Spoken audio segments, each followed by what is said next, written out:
What is up, wonderful people of the interwebs? Entree fam, it is good to see your bright and shining faces. Today is Amazon Prime Day, and if you aren't familiar, it's kind of like a holiday that Amazon just created all on their own, but for our good, obviously, to their benefit. And so if you need gear, equipment, things like that, especially I think for the times that we are in, when it comes to having to run your business, having to run your life, having to have your entire family pretty much all at home for longer than uncomfortable periods of time, needless to say, we need things that we didn't know we needed in abundance. And so I want to be sharing with you some of the deals that I have been able to find when it comes to some of these Amazon Prime Day deals. And they aren't all just camera, but mostly related, since that's the field and the specialization, if you will, that I tend to cover here on the channel. But I specifically cover that from the point of an entrepreneur working from home, as I have been doing now for right at getting close to 2 years, or will be in May of next year, May 10th to be exact. Okay. And so I'm really pumped and excited to share with you some of the findings that I have been able to just pick up here.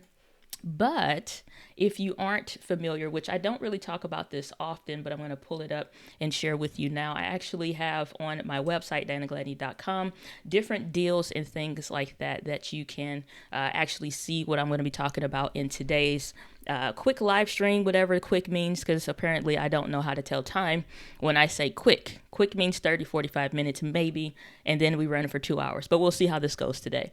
So super pumped that you are here. But if you go to DynagLadney.com, or you can go to screwthedyna.link/join. That's not it. That's usually for the helpcast.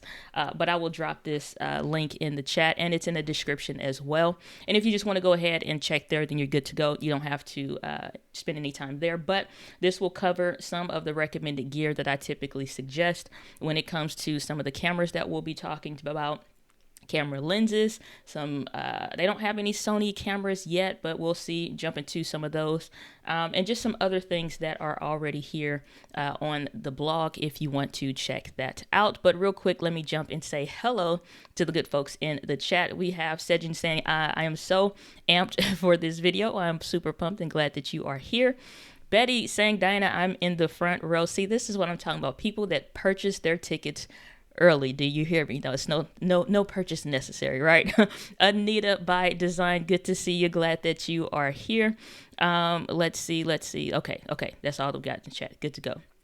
All right. So, again, these are going to be covering some of the different gear that I want to talk about, and you really have to think outside the box too. Now, what you can do if you're not familiar with shopping, which that's really kind of weird to say, but it's a thing.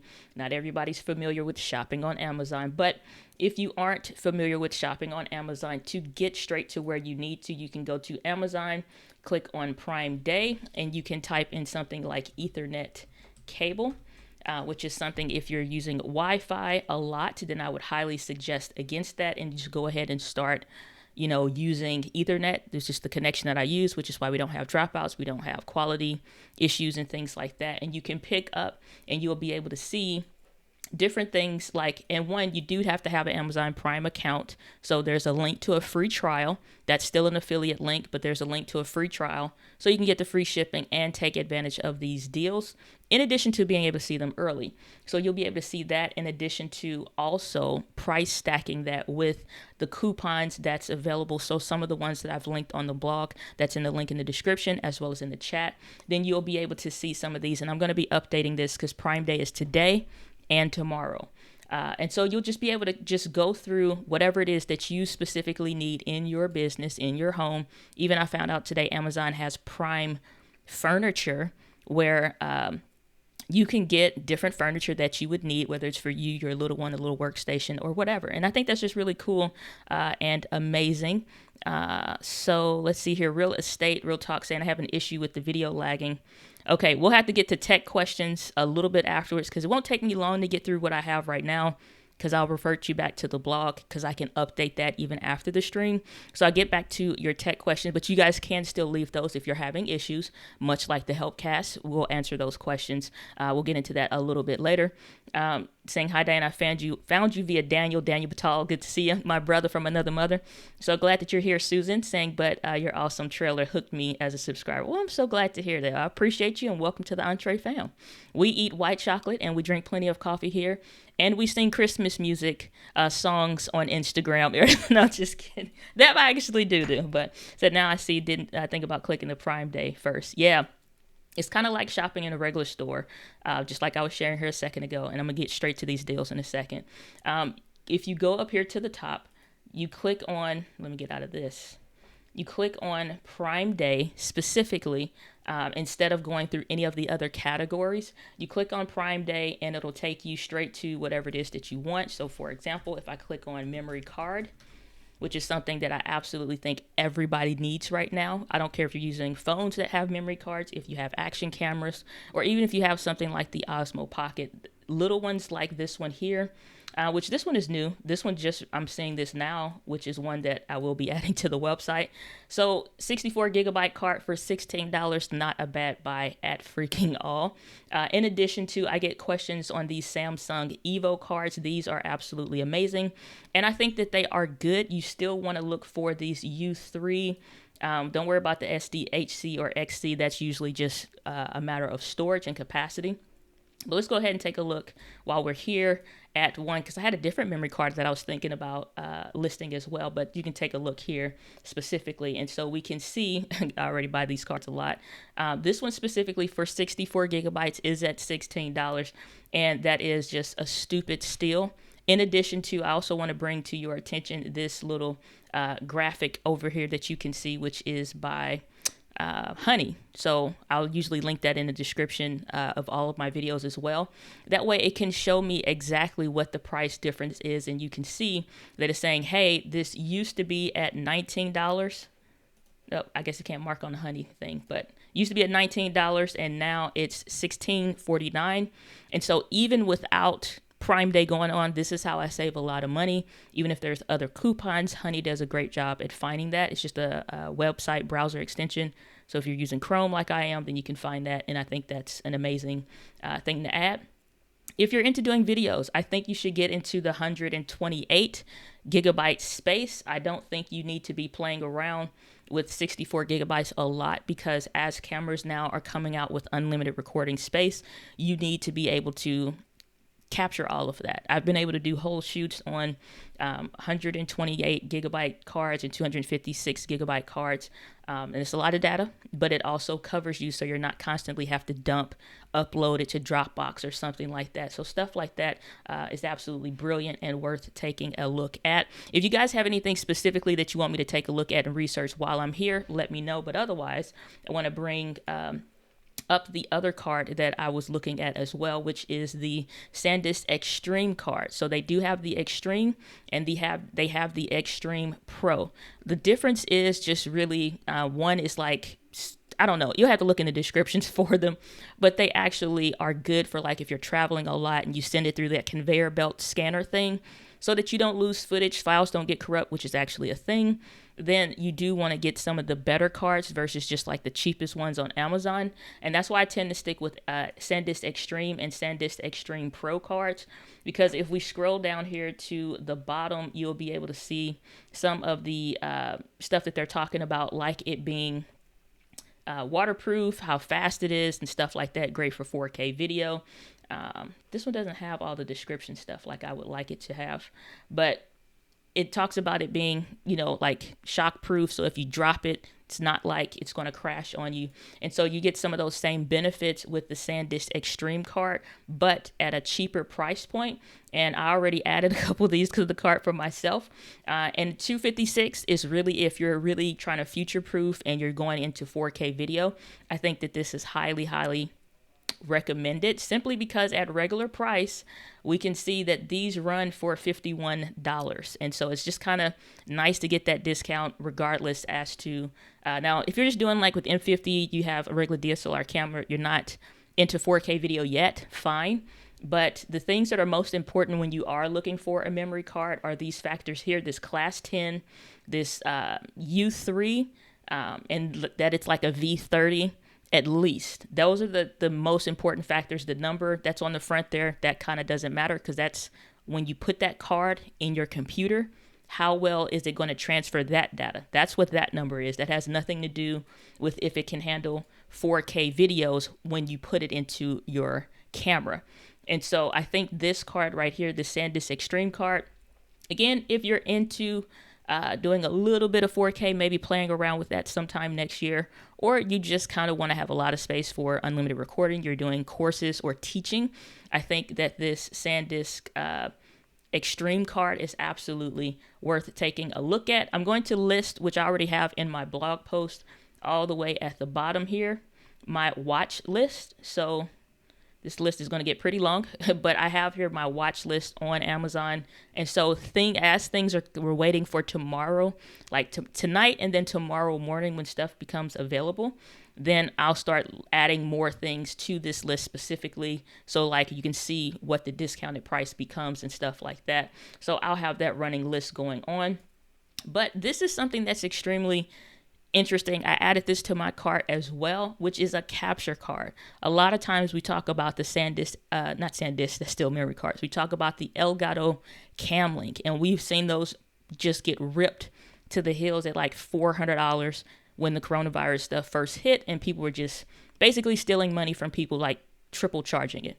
So this one is $15, and I am definitely picking up one of these, even though I don't even have a need for it. It's kind of like, it's less than a 2 for $20 at Applebee's. So how can you go wrong? And in addition to that, not that it's just like some Amazon cheap thing. When I looked into this is a guy his name is Epos Vox on YouTube. And he actually decided to pick this up, and he tried it out for himself. And he has tested nearly all capture cards on the market. I think this is absolutely worth picking up if you need one, if you want one for a backup should anything have, like I have my A6400 here. I'm going to be doing some smartphone videos with the new Google Pixel 5 that they sent out to me, and so I'm super pumped to dive into some videos with this, because one of the things that came up is the fact that you now have a clean HDMI that you can do through your phones. That is unheard of, because when it comes to when I tell you I'm so excited, I'm nerding out. I cannot help myself. When it comes to these phones, like through an application, again, I'll get into that. I'll probably upload a video around that tomorrow or so, sometime this week. You can do clean HDMI on your phone. So I appreciate Google Pixel sending me out the Google Pixel 5. And I just am going to say, I switched from my iPhone, and we're moving right along. So the next item on our list, and guys, feel free to ask your questions or anything like that. We got Miss Naturally Nolans. Good to see you. Glad that you're here. Nicole Dre saying, hey, Diana, not going to start the chocolate water day. Any good 6-watt video light? I actually have some lights and stuff listed on the kit. There is a link in the chat, as well as a link in the description for my blog post, where I have a link to everything that I'm going to cover right now. In addition to, as the day goes on and more things become available tonight and tomorrow morning, then I'll update that list. But it's diana.link/prime deals if you want to check that out. And so this is too big. Let me reduce this, because this is much, much too big for me. All right, and then we'll go here. And then that way we'll just leave this scrolling ticker going, and we are going to slow this down, because that is driving me bananas. All right, so that way y'all know anytime I'm here what's going on. You can go here to the Prime Day deals for the link in the blog post and stuff like that. But I am going to get into some lighting kits, because I just think that we shouldn't be buying soft boxes anymore. We shouldn't be buying, umbrella lights anymore, because they take up more space, use up more energy. They're not super efficient. The bulbs, like I have one, I used them for like over 2 years, and it works great. You just can't control the lighting most of the time, and it uses a light bulb literally as big as my arm. I don't think those are worth it, but we will look into some lighting kits. But let's jump back over to some phone stuff, because like I said, I don't cover it a lot, but there are some things that are extremely valuable. If you're trying to get into video, you don't have a lot for a camera, then you need to start buying accessories like lighting, like a microphone, like stuff for your phone. And so one of those things is being able to connect your iPhone. And I believe there are some USB sets as well. I have to do a little bit more research into that, but these are the ones that I found thus far for the iPhone. And so I do have one very similar to this, which will have 3 different components to it. One being this Ethernet port right here, and then you'll be able to charge it from right here and connect your USB microphone right there. And I do have one of these in the office, and it makes it so easy when you're trying to live stream, because you can connect via Ethernet instead of doing Wi-Fi, so your stuff doesn't get all crappy. I've literally used my Samsung Q2U microphone, which I'm using right now, and I actually have 2 of these different kinds of adapters. And so this is the one for the Ethernet, so I can make sure if I'm doing an Instagram live, exactly just like I described. If I'm doing an Instagram live, then I can not only connect my USB microphone, charge my iPhone, in addition to being connected via Ethernet, or you can get something that's a little bit simpler, where it just is for the ability to have, let me block my face. All right, so there we go. So I can charge my phone in addition to using the USB microphone. So these little iPhone adapters, these are amazing. I think these are absolutely something worth picking up if you're doing more videos with your phone, if you're a nonprofit or a ministry or something, and you are trying to use your smartphones for service, or even like tablets. Don't use Wi-Fi, because I've not looked at one video that was worth watching to completion because of the quality, because it constantly cuts out, and that makes the image look more choppy and honestly more crappy, and it's just honestly not worth it at the end of the day. So if you're looking into getting any kind of content with your phone, this is absolutely worth taking a look at. 20% off, in addition to an extra 5% off when you click to add the coupon. There's no strings attached no strings attached until, as far as I can in English, y'all know what I mean. Check the box, extra money, discounted to you, right? So the next thing that I saw was these AirPods, which were really, really cool. Now, there are different versions of the AirPods, but these are the ones that are currently on sale right now. And I think if you're into like the AirPods thing, which Google also sent me out their wireless Google Pixel Buds, and they are the freaking bee's knees, I must say. So if you're into wireless headphones or headsets at all, maybe again you're doing more content with your phone, or you have an iPod setup or something like, or even if you're doing something like this, instead of having a wired setup like what I'm using, which is just something I've preferred over time, but then I tried the Google Pixel Buds, and I'm like, I've converted to Bluetooth now. So, but if you do need a wireless, obviously you can check out wired options. But I think these wireless earbuds, these AirPods, are worth checking out. You can get great quality and at a discounted price, instead of it being like the usual $124 that it would be online. And so when it comes to like audio setups and things like that, a lot of times I'm talking about lapel microphones, even when it comes to like the Comica Boom XD, which is on sale, that I'm going to be covering in just a second. When you are using your iPhone, it sucks because you have to use these freaking adapter central. And by golly, I must say I'm sick of it. I am sick of it. Give us just headphone jacks. Rant over, okay? But if you do need one that's simple, not the more complex adapter, but something that can just convert that 3.5 millimeter headphone jack into this, maybe you're using it for your car or whatever, headphones, these are on sale for $12.91, which is actually not a bad deal, considering now this is not the Apple version, but I've not found any issues with using any of these third-party options. I don't think, other than the one that is like what I just showed you, I think one of those is like actually by Apple. Everything else is some other third-party brand. So I've not found it to be beneficial or make any difference audio-wise or connectivity-wise or even longevity-wise for it to make a difference or what have you. Anita saying, oh my gosh, I'm so glad you're covering lighting. You know what? And I said I was going to cover the Comica Boom XD. Let me go to that real quick, and then we will cover lighting, because I found something amazing today, and I must say I'm quite happy with it.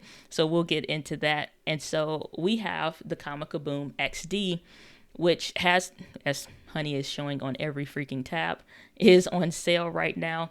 And I did a video about this previously where I tested the one that just has the one receiver versus the one that has two. But in my experience, and this is no shade to nobody, but in my experience, I've had more issues with the Rode Wireless Go cutting out, simply just being on the side of the unit, like the camera's here and I'm standing off to the side of it, and it would cut out. And I'm in wide open space in a park, literally nobody else is around, and it's an issue. And I couldn't understand why, but when I tried out the Comica Boom XD, I didn't have those same issues, literally with them not running into, like, they're not running at the same time. I don't have some Wi-Fi phone signal going berserk, knocking stuff out. It just freaking worked. And so in my opinion, and in my use case, I found that the Comica Boom XD worked better. And so I think that this is something that, because of the discount, I'm not sure if my discount code works in addition to this, but in this video, let me see. Let me go back to the actual description for that video.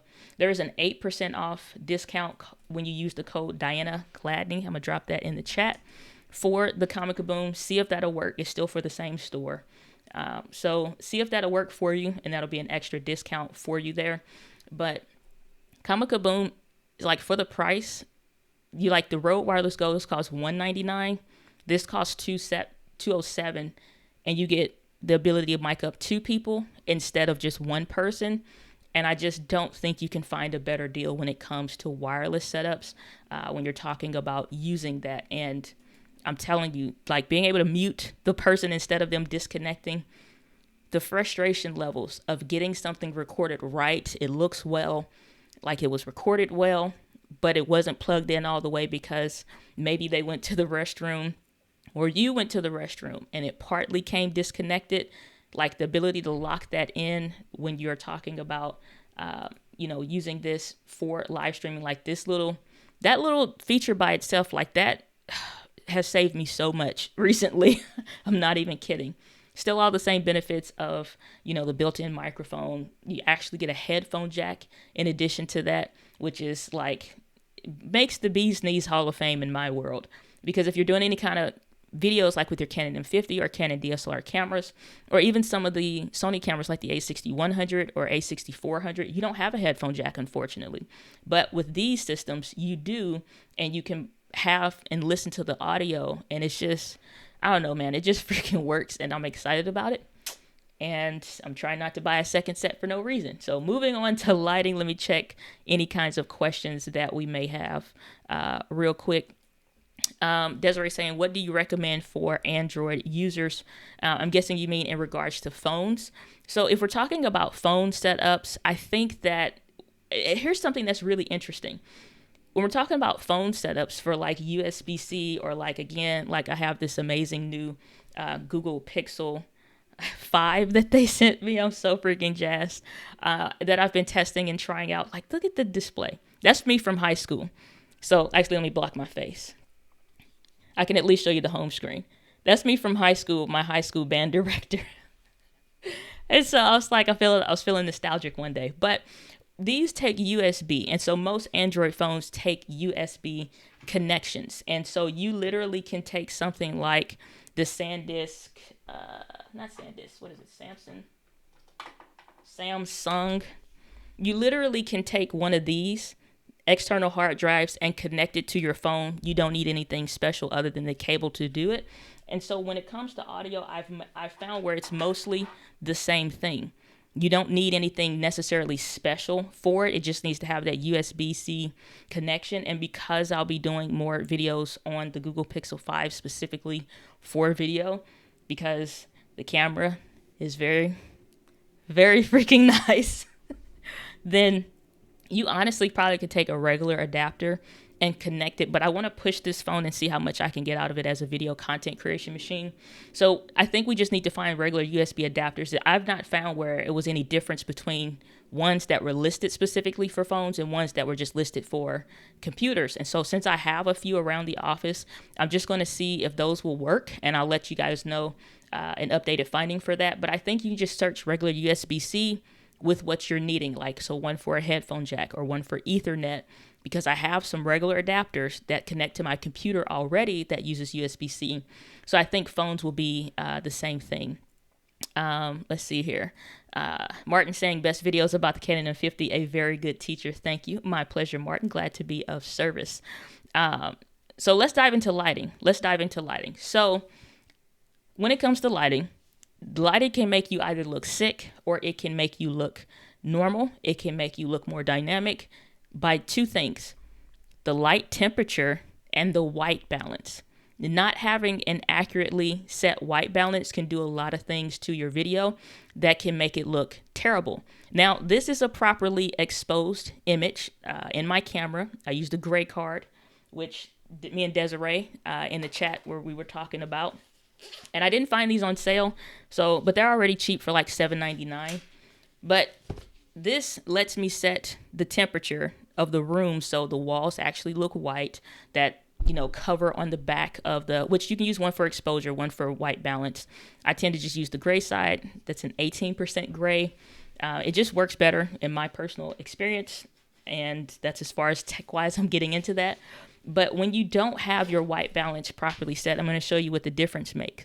If it's too orange, now you can see I pretty much look like I came out the Cheez-It box.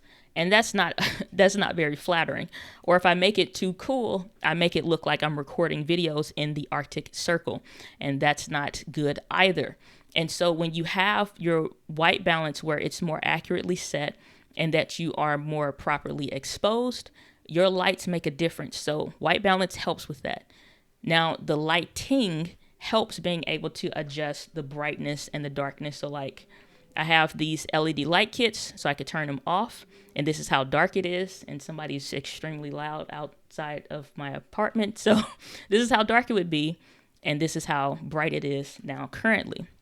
And that's using this specific lighting kit that is actually on sale. And I'm really excited that it is, because this is the Viltrox LED light panel kit, the exact one that you're looking at right now. And it's on sale for $142, which you can link up, I think, 8 of these, so you could keep buying these as you needed them.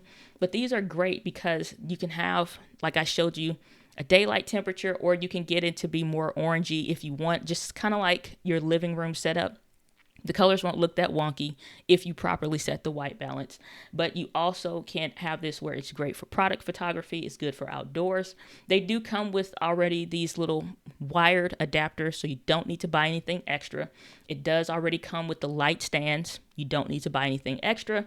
And the gear bag that it comes with, I've used to hold my other tripods, cables, everything when I'm traveling.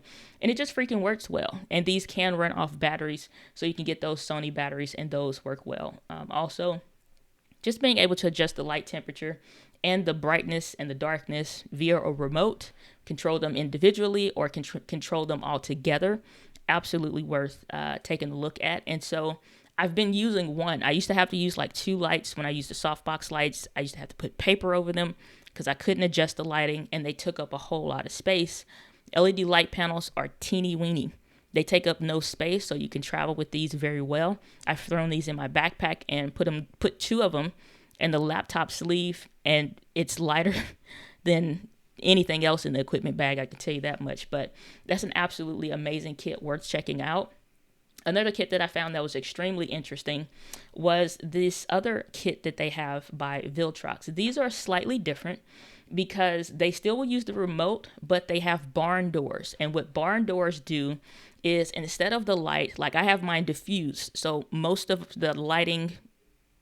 it's lighting it evenly and softly. But if I wanted to use barn doors, then I can angle that light so it's directly at one focal area, or widen it out so that it's at a different area. And so that's what barn doors do when it comes to the lighting.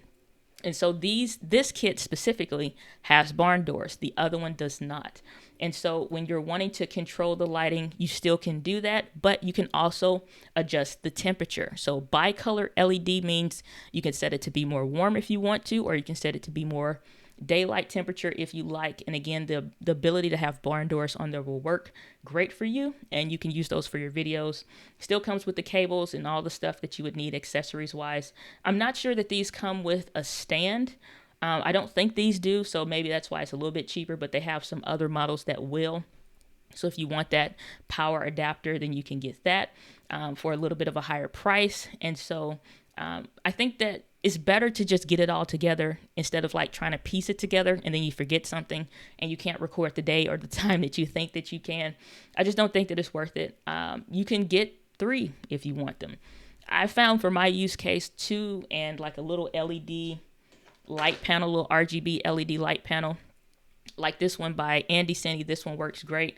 And if you've been watching my Instagram reels, the one where I had the like I was getting arrested or one of the cameras were, then you can play around with some of the different modes. And so like that's that police effect where you can see now it looks like I'm getting pulled over or the police are like, so, you know, you can play around with those. So an RGB little light is the same one I used. I talked about this before and have done an unboxing as well as a video of how I use this traveling to get a lighting setup. So little LED lights is good for a third light, I think. And if you're doing any other kind of stuff, but if you need an actual legit kit, I think it's worth investing into looking into something more like this, where you're either getting the lights that you need if you already have stands from a previous lighting kit or one that actually has stands. And for the price, I know that softbox kits on Amazon, especially, I know there's one for like a Prime deal that I saw. It's like $60 and you're like, but it's cheaper for $20 more, $23 more. You can get the one, probably get the stands for, hell, you can probably find those on Craigslist for cheap, but you can get them online. But at the same time, if you're going to look into getting lighting, I think this one's probably the best bang for your buck here if you want the barn door option. But I just suggest getting the all-in-one kit versus, again, trying to piece it together. So you already have the adapters. You're good to go out of the box instead of kind of playing around with it or what have you. And so let me go to the chat, see if I have any questions. So Debut Guitar said, I'm looking for a new Fuji. Hi all, thank you, Miss Gladney.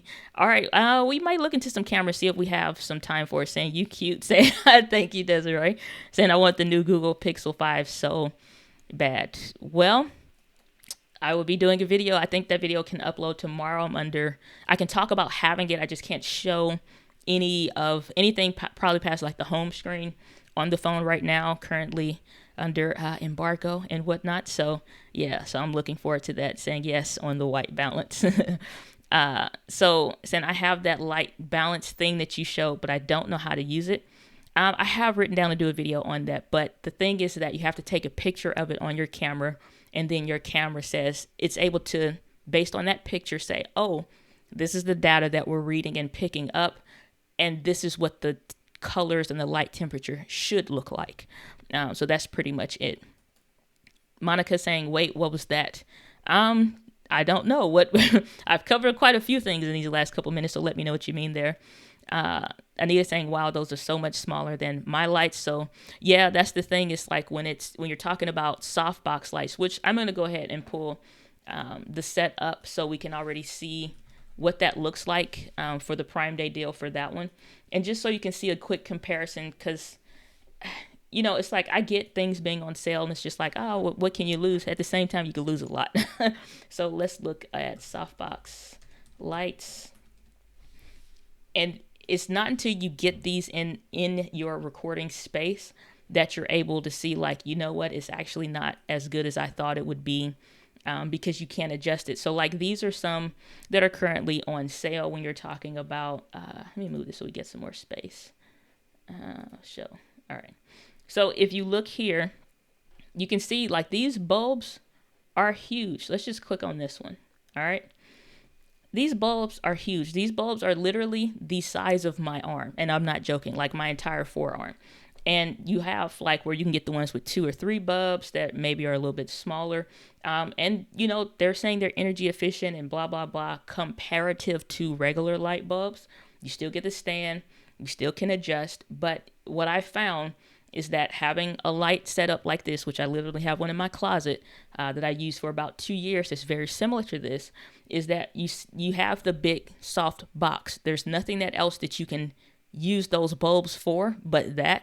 And it's just an on or an off. There is no adjusting the temperature. There's no adjusting the white balance. And so whatever you buy it at is what it's set at. So this is at 5,400 kelvins. I don't even use 5,400 kelvins. I use 4,500 and sometimes 4,700 kelvins in this space, depending on how dark it is outside or whatever. And so I have mine set at, that's a little bit of a different light temperature. It's not something that I honestly would prefer. And so, it's like whatever it's set at, you can't do anything else with. If you want to dim those, you have to add more diffusing material. And it's just a much bigger, clunkier process. I just don't think that it's worth it, even though it's cheaper. And those were $70. It's not bad, but at the same time, it's like meh. So let's move on to, because that's pretty much the lighting kit ups. And I know GVM has some lighting setups that I've talked about that were on my watch list. And so again, blog post is linked in the description. So you can see this as it's updated currently and overnight and tomorrow morning. And so GVM and Neewer had some lighting setups. In addition to there's a field monitor. So I'm curious how that's going to come out later on tonight and whatnot. But GVM has some LED light kits that are not bad.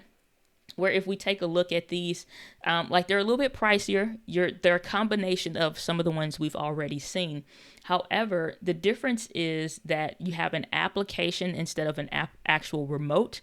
So you'd be using your phone, and these are RGB. You can set, are these RGB? No, these are the ones that are just LED. So you can't have any purple or red colors or whatever. So you can adjust the temperature, and that's fine.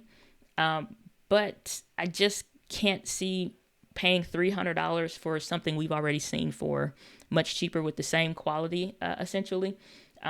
So I'm just not really sure on how those are going to pair out. Like I said, that's why I have it on my watch list. I'm considering and taking a look at it. I'm just not sure, for the price. Again, price per performance is always what I'm looking at. It's not just like what's the cheapest or whatever, but price per performance. Anita saying, I'm sold on LED. My fingers are moving too fast. No worries. Glad that you are enjoying the stream. And if you guys are getting value, make sure you hit the like button. Please feel free to leave questions that you have in regards to regular tech stuff, because as soon as I'm done covering these, and I'm going to get into some lenses next, then we'll get into, I'll see if I'll see any cameras real quick, but I haven't seen anything. I know the Canon M200 was listed, but I'll go into why I don't recommend that. And it's not just because it's Canon. I actually still recommend those cameras a lot, quite a bit. It's just not present day and moving into next year, a camera I personally would recommend. But if you have any tech questions, feel free to drop those in the chat. I will go back through and answer those as well. And so let's see here. MOFO Taco. I don't know why that tickles me, but I'm just moving on. I'm not going to say anything. Good to see you. Glad that you are here. Saying, is there any way to know if something is going to get a deal or just random? That's actually a really great question. I'm going to answer that real quick. Just so if there's anything else, I encourage you guys, I'm covering tech that's just kind of for entrepreneurship and things that we may use trying to create content. But I'm adding other stuff to my kit, like AAA rechargeable batteries. I'm looking into pens. I'm looking into printer paper. I'm looking into, just other things that are efficient uses of these price deals and discounts.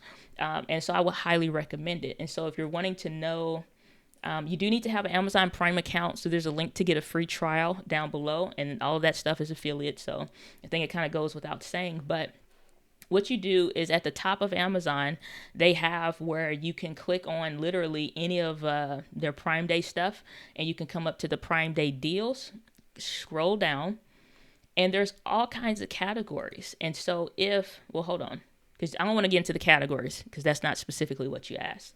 I don't want to see anything that I missed. I don't care about that. I want to see what's active, or if I don't want to see what's active, I just kind of want to see what's upcoming.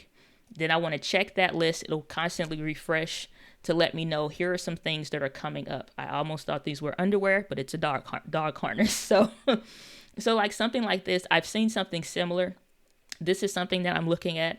And because you are a Prime member, you get access to stuff that is not like, we'll get access to it before just any other person that doesn't have a Prime account takes a look. And so if you have just whatever Gmail account or email account that you use, if you haven't tried Prime before, I highly would recommend it because it's just worth it. So like this USB charging port station, I'm going to be looking into this. So I'll click watch this deal, and that gets added to my watch list of things that I want to consider. Or if I was looking at this charging thing or whatever, permanent markers, something I could use. I can look through still other categories. So let me look up computers and accessories. And then I can see things like USB, or like I literally was just raving about blue light glasses before I got my new prescription. Powered USB splitters. So like that's something I would be considered watching. A drawing tablet just for being able to more accurately write on the screen. That's something worth looking into. And so that way you can start to look and really see what deals are important to you for the specific things that you need or items that you need, instead of just having to go based off of whoever's YouTube videos and then sit through a hella long explanation of stuff that's already on Amazon. So that's what I would suggest. Monica's saying it was the lighting thingy. It looked like the fan. I don't know. Say a hand fan. Oh, well, that was probably something just listed. Like there's a ton of stuff that they have listed. So it could be like a USB fan that's available. It's all kinds of stuff that they have. So I can't quite pull it or call it out specifically when it comes to that. And then Desiree saying, I hate the bulbs. They can break so easily. Yeah, and that's the thing, replacing those LED light bulbs. Anita concurring, saying they're big. It's just not worth it. It's just not worth it. Not in my opinion. So there are a couple, like 2 tripods that I was watching and taking a look at that I think are worth it. And then we'll get into some lenses because it's just 2 tripods. And tripods, honestly, aren't that sexy. So, we got 26 minutes left on this one. So this is a lightning deal that I added. If you want this, you have 26 minutes to check out before this goes away. And so if you're a Prime user, sign up for Prime and then get this because you only got 26 minutes left. And so this is $50. The thing that makes this cool is the fact that, and you probably could be looking at like an Amazon Basics tripod or whatever, and like, well, what's the difference? Okay, well, as you can see, these legs collapse. There's no bar to make them only go so wide or so, go so wide or so collapsed. It's a much taller tripod. And so even if you're 5'5", you still want something that's about 67 inches or higher, so that no matter how tall you or a guest are, like conventions will be happening next year, you still want to get something that's relatively tall for not just you, but like, let's say a guest speaker or something like that. Or if you're doing speaking engagements, to get over the heads of people in the crowd. So that's how I look at stuff like that. Like if you're doing speaking engagements, this could be a cool lightweight travel tripod that you can use, in addition to, again, if you need to kit this out, like, let me go here. If you need to kit this out, then you can take off one of the legs I have a tripod that can do this, and use it as a monopod. So if you're walking around but you still need a stable shot, I think that's absolutely worth it. But again, I'm looking at tripods from the perspective of a speaker, an entrepreneur, a coach. And so when I do speaking engagements, I'm fast forward thinking about next year. And so I'm gonna drop this in the chat just because I said you got 26 minutes, so you don't have to go like to the blog and go to whatever. So I'm gonna drop this in the chat. If you want to get that, then link is here if you want to check that out. Holy moly, we got the man of the hour, Think Media. Sean, good to see you, brother. Glad that you are here. Saying what's up to Anita. So that's always interesting. We got a lot more questions, so let me address those real quick. All right, so what I think about ring lights. I did see that there were some ring lights. However, I always prefer to have a bigger ceiling, which means like more features, more capabilities, versus a small use case or a small window. With a ring light, it really is just for like beauty YouTubers, or if you're using a wide angle lens and you kind of want to just keep yourself in the frame. Like something like this, you really have to be close, It's not going to throw light. I would rather you get an LED light kit that you can dim it to be as soft as you want or as close. Like this one is probably an arm and a foot length away. And then, that works versus the LED. Even the ring lights, it's just not worth it unless you're actually doing beauty, YouTubery stuff. And that's not me, because I don't need to sit and do YouTubery things for chapstick. That's about as good as I go. Chapstick and lotion. Saying like, smash, appreciate that. Sean saying Prime Day, so pumped. Saying great finds and gear list on the blog post. Appreciate that, Sean. Always a pleasure. Said, have you tested the Fuji cameras? How do you feel about Canon versus Sony versus Fuji right now? So since we're going to be diving into cameras and stuff and lenses, I think when it comes to Fuji cameras, they still have some space to grow. And space to grow means that we have to eat those limitations. I'm not a person that's willing to spend that much money in excess of $600 to $1,000 on a camera, and it still isn't completely reliable autofocus, or it still isn't unlimited recording, and the battery life for some of their models isn't still quite up to par. And so when I tried the Fuji, I specifically tried the Fuji X-T3 for video, and I didn't create any content with it because it just wasn't worth it. It felt disgusting in the hand, and I already have small hands, right? So it just felt silly. It felt like this, like I was holding a box. And so, yeah, you can buy grips and you can kind of kit it out and get like grips and all, whatever. It just wasn't worth it to me for the features. And then you got the dials, like the old school. I don't want to do this when I'm adjusting settings. This is all I can foresee, is trying to adjust the aperture, shutter speed. But I don't want to do that. Either it's an analog camera or it's a digital camera, or something like those. They're okay, but I'm not super nostalgic enough to use that and it not be frustrating when I just want to go to something. As far as the Canon versus Sony versus Fuji, if you're a filmmaker and like you really love that analog, this kind of a thing, then if you don't mind throwing up gang signs while you change your camera settings, go for the gold when it comes to Fuji, because I think they're really hard to beat. However, the reliability, dependability when it comes to the other stuff is just not worth it. It's just not worth it. As far as Canon versus Sony, Canon kind of is starting to take themselves out of the conversation simply because their extension of just not adding features to cameras and duplicating cameras that still aren't adding anything, and having overheating issues since the Canon G7X Mark III little point and shoot camera is very, very concerning, because at their most basic point and shoot camera to their highest Bee's Knees Hall of Fame Canon R5 mirrorless system, it's just not worth it. And so I've not seen where that's worth investing in, unfortunately, for the use case of video. And it's just too much money. So I think right now, Sony takes the cake when it comes to a content creator's camera, but I am very hopeful that will change maybe in a couple months, because the Canon M50 Mark II is about to come out, but I have concerns when it comes to the mount. So it's a lot when it comes to that, for sure. And so one more tripod that I wanted to cover, and then lenses. So when we're talking about the tripods, like flexibility, use case is important. This is one that I thought was just really interesting because it can go horizontal. And so if you're an educator or you're in the space where you need your tripod to stretch over a table and just be able to shoot down without having to move your tripod to forward and potentially knock stuff over, or the camera's not, it's just not stabilized on the tripod legs. This one right here is really good because you can extend this over your table. So my artist, Anita, like you do sewing, you have, like if Desiree was showing you her content calendar, the written version, she could extend this tripod over her desk and table and not have to sacrifice the stability of the tripod leg. So something like this becomes helpful.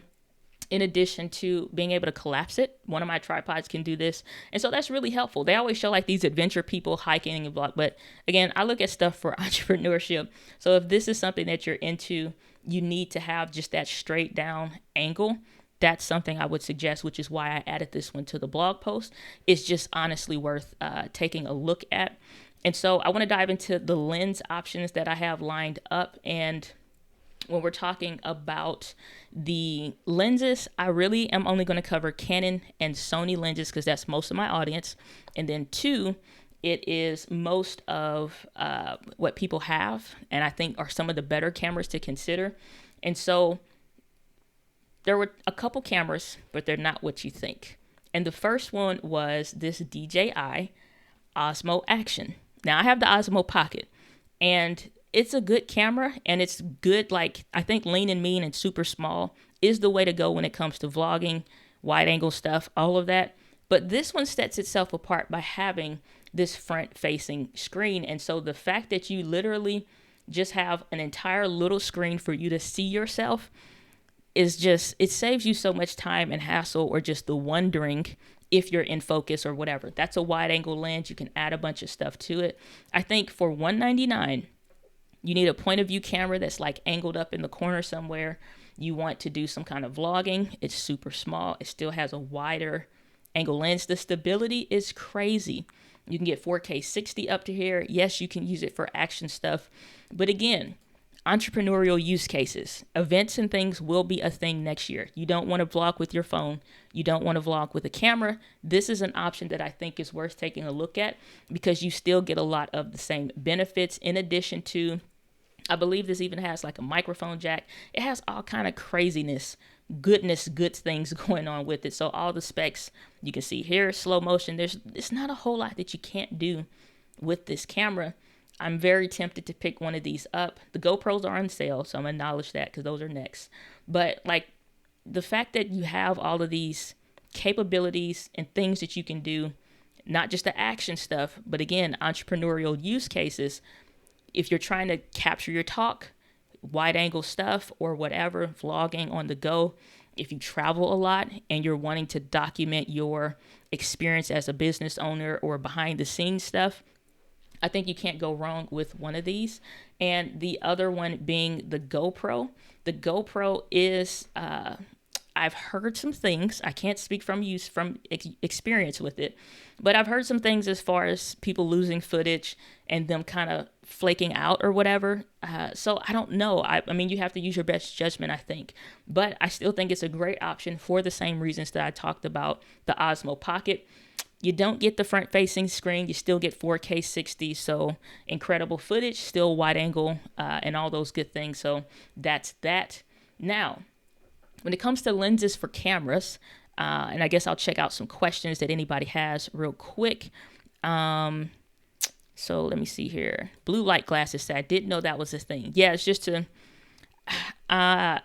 I'm not going to go techie because my nerd brain is going off right now. It's just basically to kind of block some of the blue light, dealing with eye strain, which I recently experienced. I wouldn't wish that on an enemy if I had one.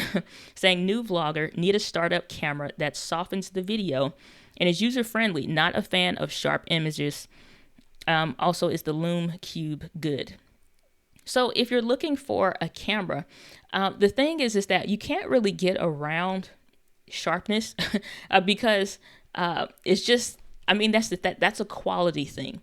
I think though also, if you're wanting to not have it be like, because again, I'm somebody that has like acne, I don't wear makeup or whatever, and so you're not trying to really accentuate any kind of cosmetic things that aren't necessarily appealing, right?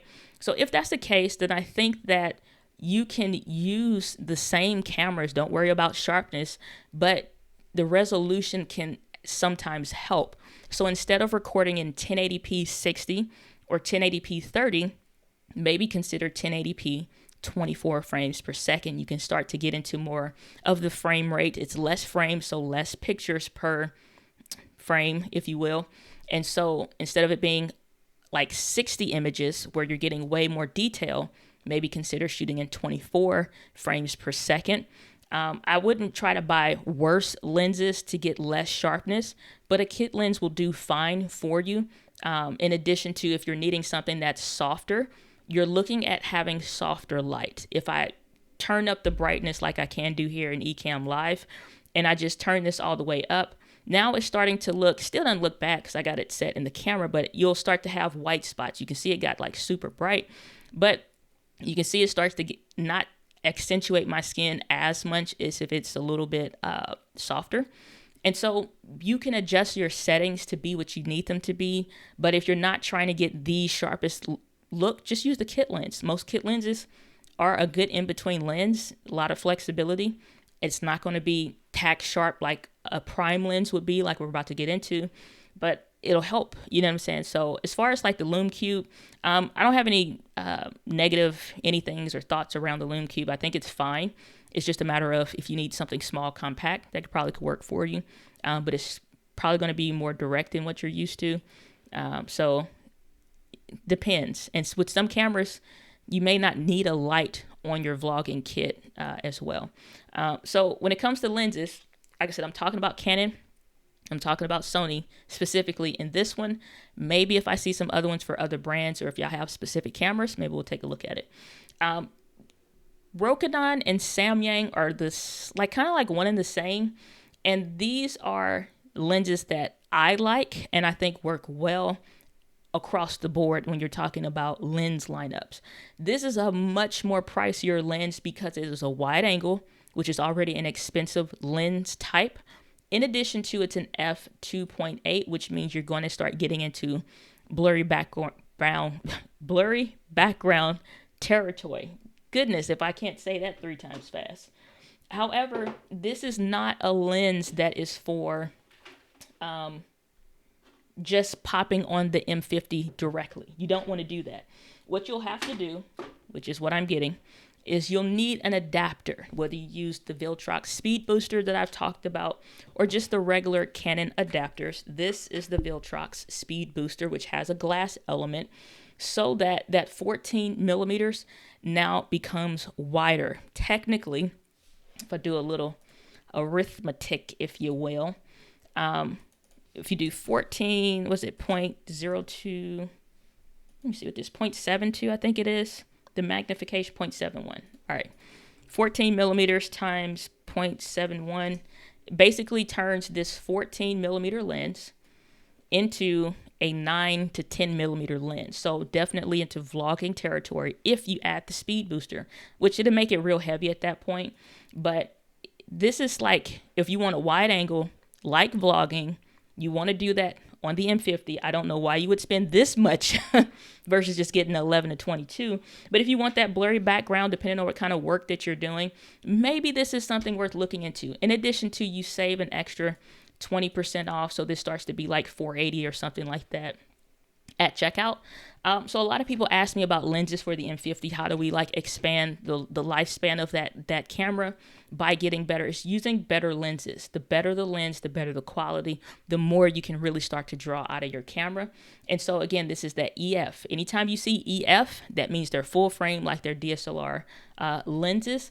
That one is a bit of a stretch at $599 because you're talking about the same price as the camera.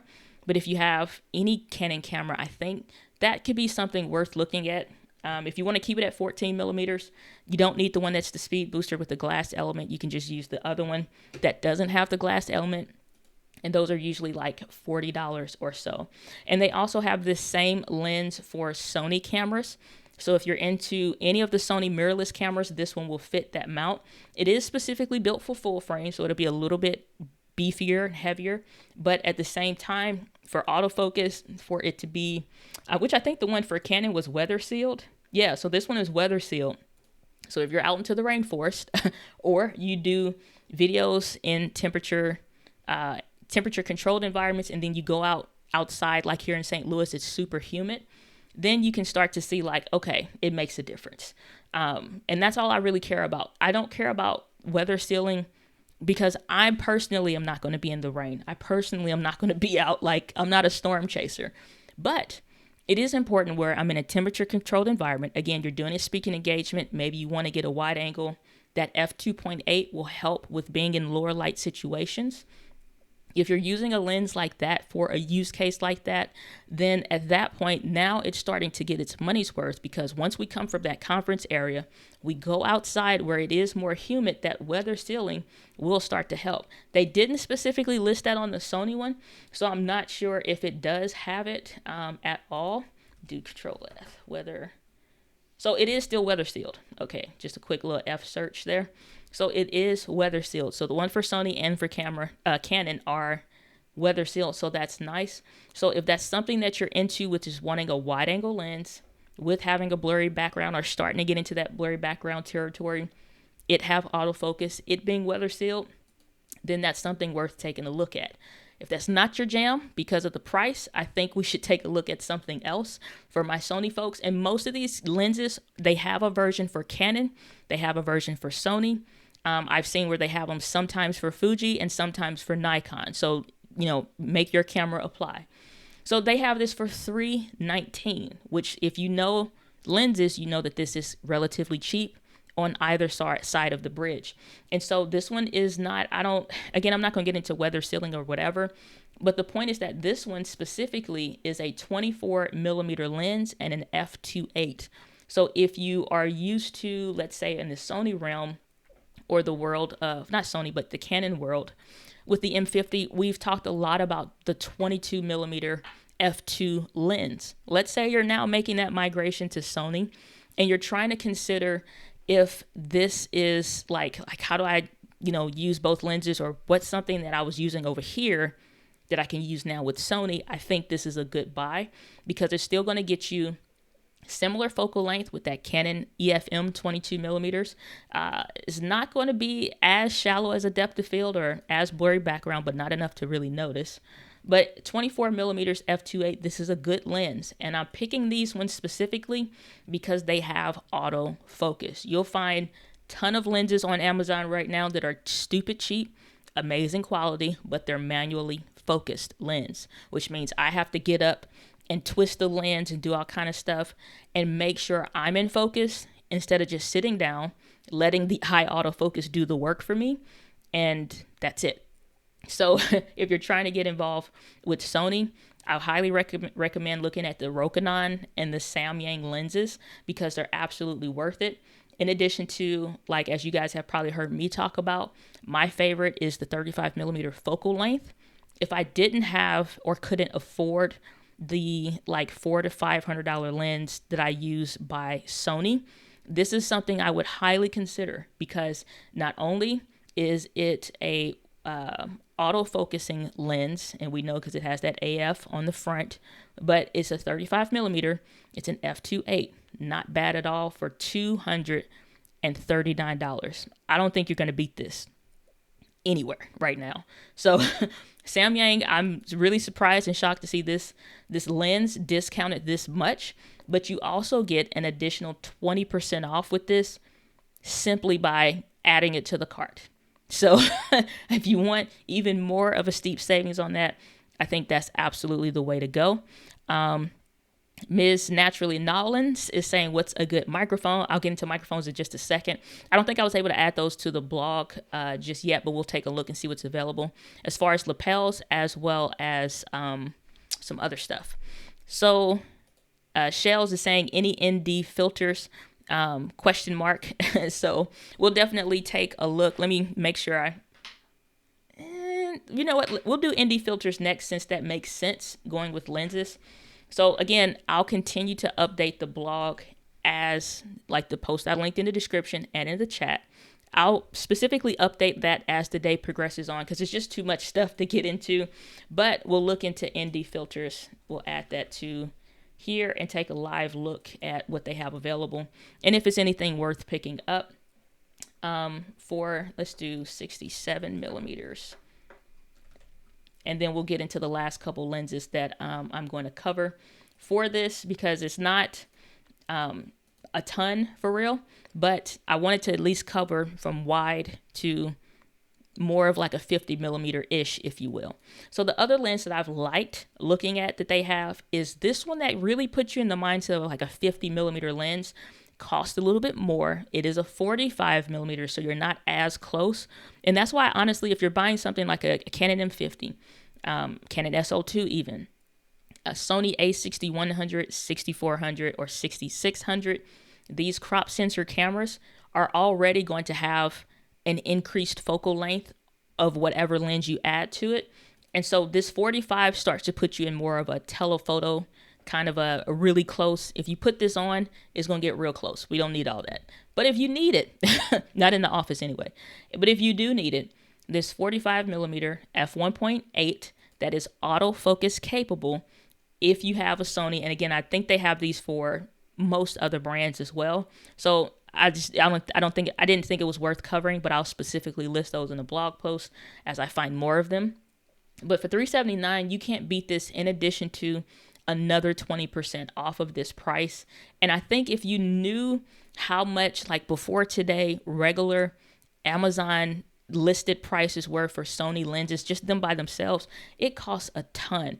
It just is not nice. Like I look at, like, even at a discounted price, if you find it used, Sony lenses tend to be more expensive. And so having brands like Sigma, Tamron, Rokinon, Samyang, these third-party brands that not only can still give you that stellar autofocus, that are sometimes weather sealed, as we saw in that 14mm lens, but then also can give you a nice blurry background, is absolutely worth picking up. It's just not like how could you not, right? How could you not? So when it comes to ND filters, so what I suggest, I got me pulling all my stuff down off my shelf. All right. So when it comes to ND filters, this is what you do. Buy one filter, like I would suggest like a 67mm, because most lenses that you would buy would work and can fit. The way that you would know that, let me go back to the front of one of these lenses and I can show you. I got to find one that has the data on there. So, okay. And let me pull this up real quick, and then I'll be able to pull out specifically the details. All right. So when you look at a lens on the front, you'll see like that 0 with the slash, and then like this one says 49. That is how, like that's the filter thread that's on the front that you would need. And so in order to know exactly what, ND filter size, that's how you know. But 49 is already like an awkward kind of a number. And not all your lenses will be the same size. Literally, they all have different sizes. So what I would suggest is buy a 67mm thread or size. And then you want to get what's called a step up or a step down ring, which will look like these. And so these are called step up. If I can block my face. Okay, don't focus on me. Focus on the thing. Sony, let's not do this today. All right, this eye autofocus is sometimes too good.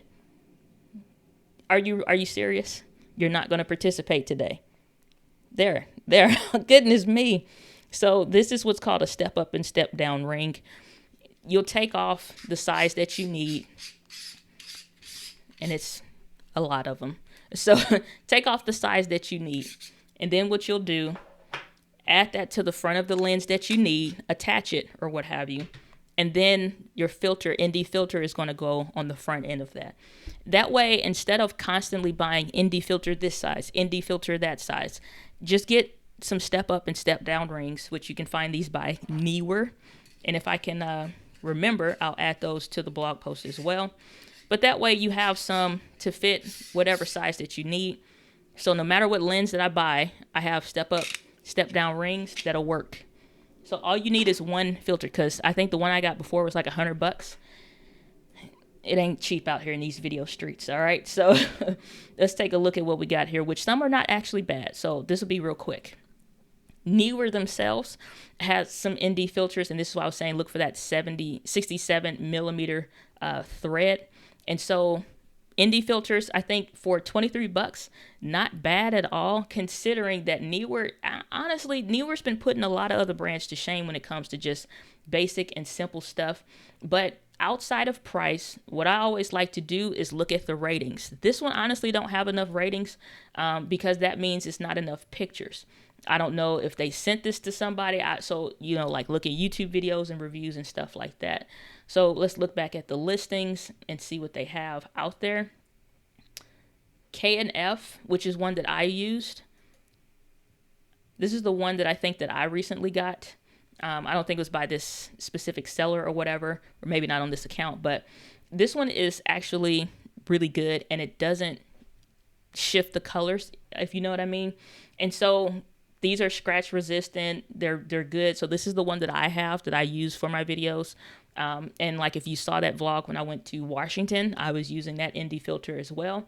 And so these actually are really nice. They're well built. And if you're looking, trying to find other stuff, I always look at pictures. So for example, this person that is using this lens, for example, they had some issues where the two polarizers are making like an X shape. And so I don't know if that was just theirs. I have not had that experience yet, but stuff like this is important to me because I am looking for, like, are they all made the same? Are they all going to work the same? Are some going to be good and then others suck? Like, what's the deal with it? So actually look at the pictures, look at some reviews. Like I said, I own this myself. I've not had any issues with using mine for my regular videos or my work. So this is a brand that I can recommend, and this filter specifically.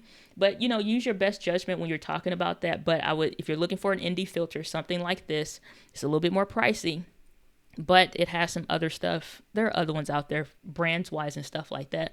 But it's absolutely something worth taking a look at for sure. Check the comment saying, yes, I want that tripod. I'm guessing one of the ones I mentioned before. Saying it's funny the things you hate about Fuji I like, but I agree with the other things. Too much money for not having certain features. You know, to each their own. To each their own. And good for top-down photography. Okay, cool. Anita saying, what I've been looking for something to use for overhead recording. Was thinking about a C-stand. It depends on your use case and what you need. But most of the time for average person, I don't think you need all that. And those C-stands are heavy as hell. If you've never messed around with an actual C-stand and then the sandbags and all, that's a lot of drama for a little recording space at home. So it's just doing too much. All right, so we talked about some microphone sets. So I just want to look real quick at some lapel microphones and see what options are out there real quick. And so if you just type in lapels using that Prime deal, actually, I did all lapels. So I want to go Prime Day down here and then hit search. And we'll see these same options you probably should see should you look some of this stuff up. Stuff like this that I'm seeing, like these Bluetooth, I wouldn't play around with this kind of stuff because sometimes you say, oh, I think I want wireless. This one's a little bit cheaper. I promise you, get some of this cheap stuff in, try it out, and you'll see sometimes how bad it sucks with a whine, like it's picking up audio interference too easy. The signal drops a lot. It's honestly just not worth it. But talking about spending some money about some cheap lapels, you can't go wrong with some of these brands because most of what's happening is that just buying the stuff from Alibaba and changing the name. So if you're looking at like lapel kits and stuff like that, these are not bad. Like I said, these Wi-Fi stuff, I'm not looking for that kind of stuff. I would specifically, I'm going to look up a specific brand real quick because I do like a couple. Pop Voice is some of my favorite. Purple Panda is one of my favorite brands. There's one called Yellow Way is one of my favorite brands that I have tried, used, and has worked well. And that is just kind of worth taking a look at. I don't see them having any specifically listed.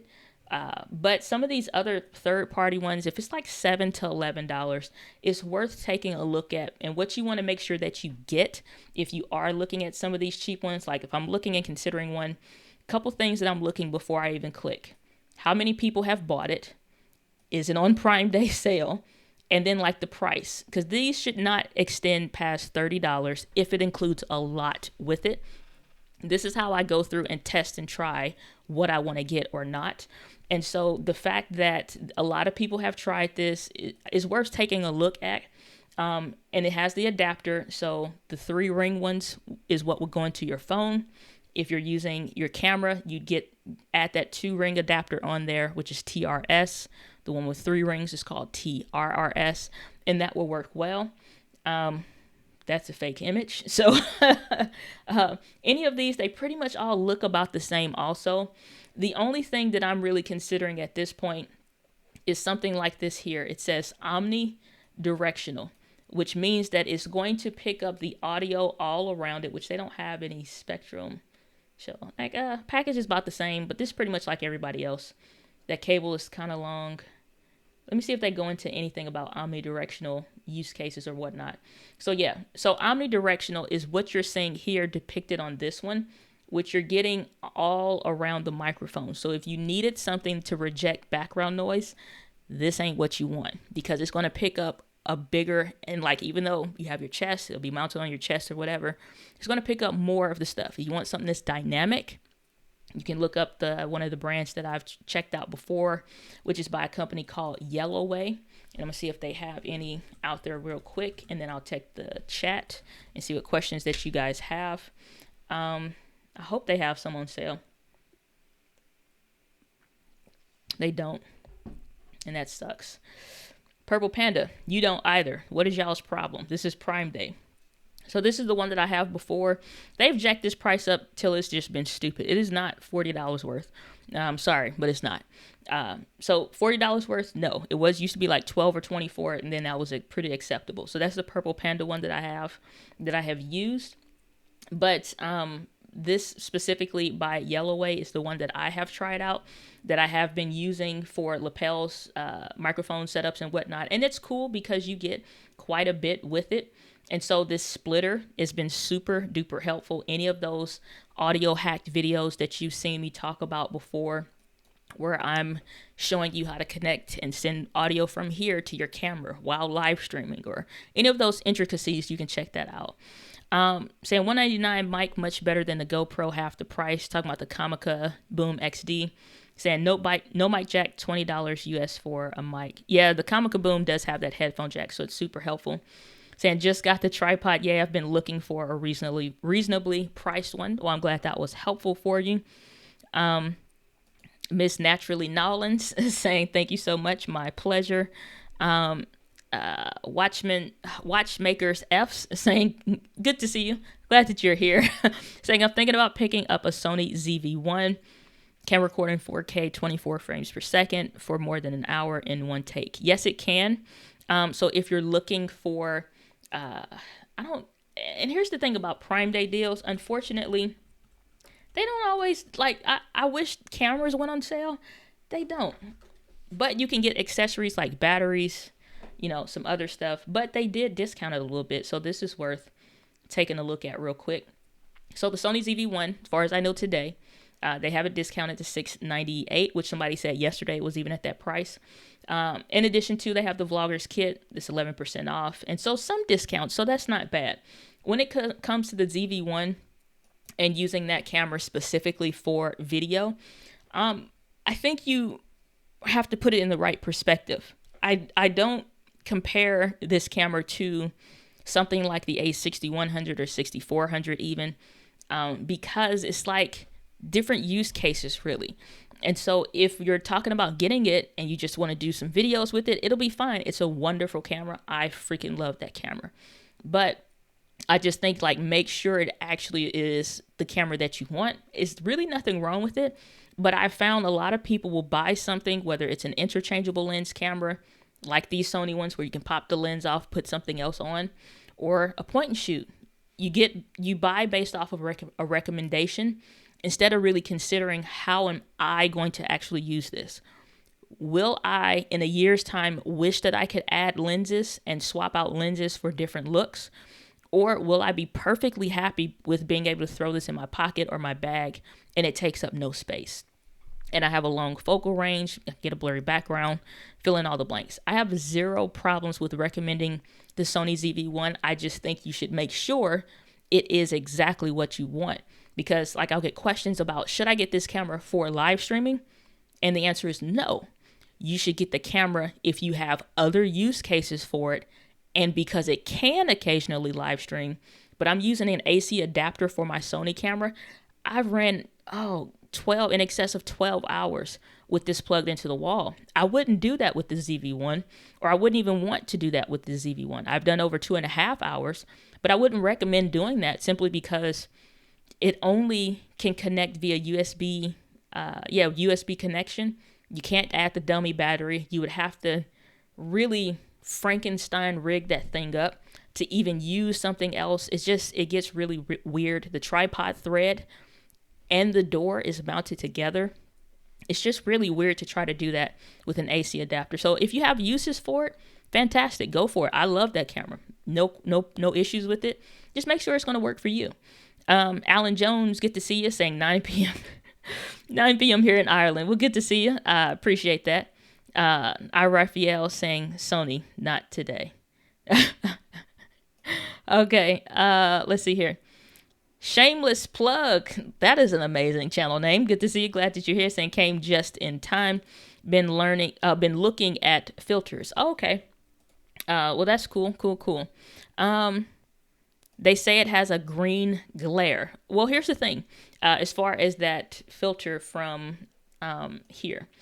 Here's the thing. If you want something that is better than maybe this, for example, or if you're having a lot of people, here's where I make judgment calls. If my target audience is going to notice it's that bad or it's that quality difference, like it's really a big problem, I'm concerned about that. And you also have to be careful when it comes to photography stuff that kind of bleeds into, photography, filmmaking areas, because as a regular content creator, if this had a slightly pinkish or greenish, like most of the time, most people wouldn't know. Or I'll see something happening in a live stream that I will notice because I'll have more trained video focused eyes that most of the audience, probably almost nobody, will notice. Furthermore, if you're getting into, and some of these indie filters do have a tint, so that's a thing. Even some of the most recommended. I'm gonna look up another one real quick. It's probably not on Amazon. This is gonna look, it's gonna be a little bit off of brand, far as Amazon being the theme of today. But I do want to show you this other one that may be worth taking a look at if you're really concerned about that. But I always make judgment calls as to whether or not, is this somebody that's super nitpicky and they are some old school photographer or old school filmmaker, or just like, again, a pixel peeper, and they're like, oh, it has like, some people just complain about every damn thing. They just do. I'm not one of those people. Because again, most of the time you're color correcting. If you're into doing like more heavy video work, you're color correcting, and then you're maybe doing some slight color grading anyway. Is that green shift something that you can adjust in the color balance within the camera when you're using that ND filter? Or is that something that you can do in post without significantly impacting your image? If that's the case, then it's not really something to worth looking into. Or is it something that, again, maybe is more frustrating, and so you want to buy something a little bit better? The company Moment actually makes a lot of lenses, and that's just shopmoment.com, and I'll throw this in the chat, so if you want that, you can take a look. They do a lot of stuff really well, and they actually sell other camera gears and things like that. So they offer like the Peter McKinnon ND filter and some other ones and stuff like that. Even ones for phones that you want to use, and other cases. Let's go 67, because that's what I recommend, and see what they have available. So here are some of the ones that they have. And so you can see there's a little bit of a price difference, but you can either get ones that are just one neutral density filter, like it's not a bunch of stops, like this is just 2 to 5, or you have these that have variances, or you can get the one that's just like 2 stops or 1 stop or whatever. So if you want to check out maybe some better quality ones, these are ones I would probably recommend taking a look up. Peter McKinnon, if you're familiar with that creator, he has some stuff going on where he has his own ND filter and stuff like that. And so again, if we're talking about quality, is it really going to significantly impact it, or is that just somebody being nitpicky and complaining? Again, I've used it for my own work. I've not found anything where in color correcting my footage for a client or even for myself, I've had to do any real significant changes or anything like that. But if you want something that's just really going to work better right out the box, buy a better item. I think that may work better for you, just so you don't have to worry about those different things. And that's just that would be my thoughts on it. Okay, Anita saying, okay, I'm not trying to be extra. I'll check out the tripod that you recommend. No worries. Shameless plug saying, do you have experience using the ATEM Mini or a switcher with a DSLR camera? No, and simply because it's not anything that I need in my office recordings and setup, because most DSLRs don't have clean HDMI. So an ATEM mini switcher, which is like a switcher board and like a built-in Elgato cam link, if you will. So you don't need to have a bunch of cam links pulled in. You just literally connect it up and it does it all in the device. That's not anything that I've had to use or would consider using unless I was doing an event for a client. At the point that if I was doing more corporate events and I needed to control camera angle 1, camera angle 2, camera angle 3, and switch between those, then I would do that. If you look at Live Streaming Pros, which is a channel I highly recommend, that's like David and Loria, they cover the ATEM Mini Pro. They like to do the whole GoPro in the corner because David has a ton of stuff in his office. I just have more of a working office for me, like I actually work and stuff in here. Not that he don't, but he specifically will do stuff around. So this is the channel I'm referring to. So David and Loria of Live Streaming Pros. So this channel specifically, David will specifically do, like if we click on the live stream that they just did, then they'll have different camera angles and they start to get more dynamic with it. So a camera for them, for each of them, you'll have like this countdown camera as well. Like, so it's a side angle, which may be like a GoPro or another little point. Like at that point, if you're trying to get into something like that dynamic, I highly would recommend it. It's not any tool that I've seen that didn't work well. As far as the ATEM Mini Pro, it works well. It's just, I don't have a use for it. I am not adding 3 or 4 different cameras in here so you can see my feet up under the desk from the side angle and me from this angle and an angle from behind, so you can, like, I just don't have that kind of a setup to use it for my use case.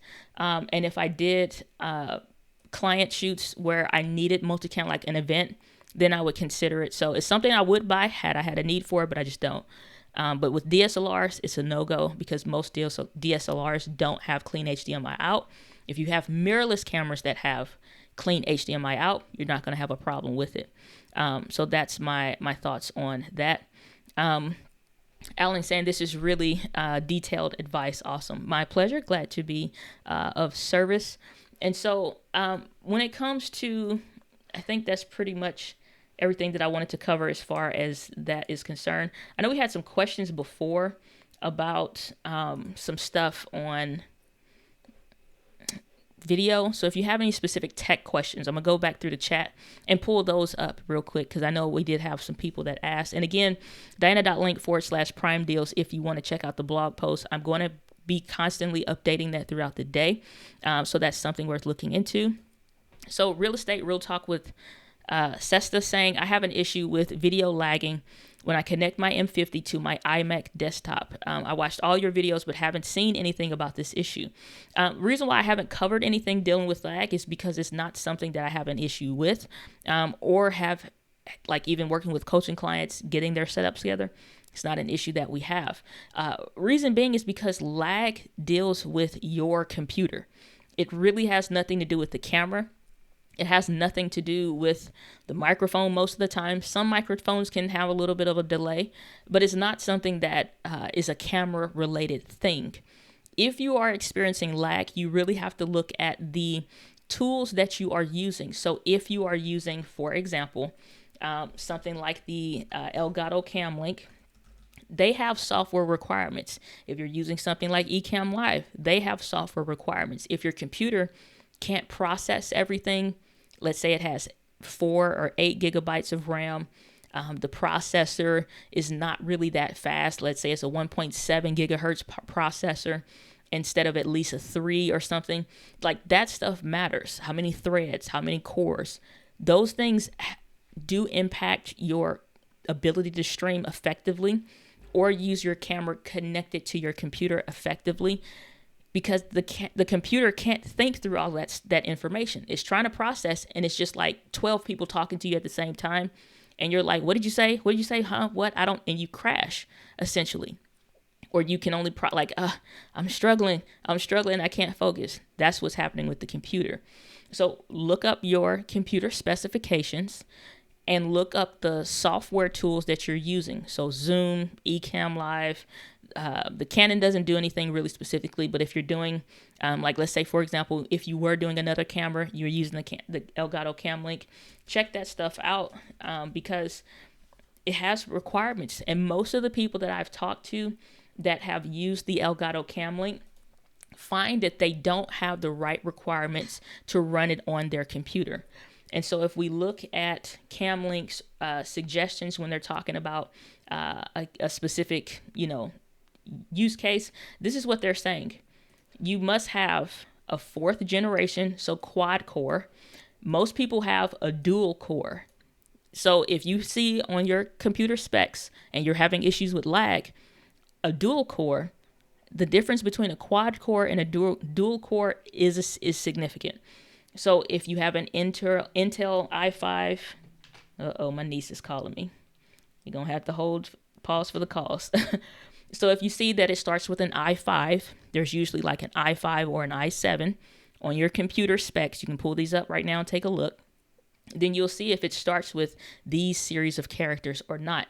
If it's something different than this for your CPU processor, you do not have enough to run off of that. For example, with the Cam Link, if you are running a Mac OS, you're not running 10.12 Sierra, then you're not, having enough to really run off of that. So, I mean, like this stuff, that it does make a difference for any software or whatever. Now you compound that with a zoom, with a Cam Link, with a whatever, your computer is struggling. That's lag. It has nothing to do with the camera. And that's a long-winded explanation. And I just wanted to share that because a lot of people do have frustrations around that. And so it's like, if you're just like, it looks like you're going just crazy, then you're having processor issues. The other thing that you can do, last tip here on lag, and you guys can, again, feel free to ask any questions, tech-related questions that you have in the chat. I'm just going back through to see if I missed anybody. When you're running, like, open, like, goodness, let's see. I'm embarrassed, but I have not only feels like something in my nose. I'm not even going to look at the camera because I don't need those kind of frustration. Do not have, if I had a booger in my nose and y'all didn't tell me, I'm unsubscribing all of y'all myself. I'm going to hack into your computer and unsubscribe you. Okay, am I clear? Okay, I'm good. Shoot. The stuff that'll stress you out when you're alive. I have probably 20 tabs open for Google Chrome, which is already a resource hog. In addition to Ecamm Live, in addition to the Cam Link, in addition to 5, 6, 7 other different things hooked up to my computer looking like an octopus. And I'm still not maxing out my computer's capability.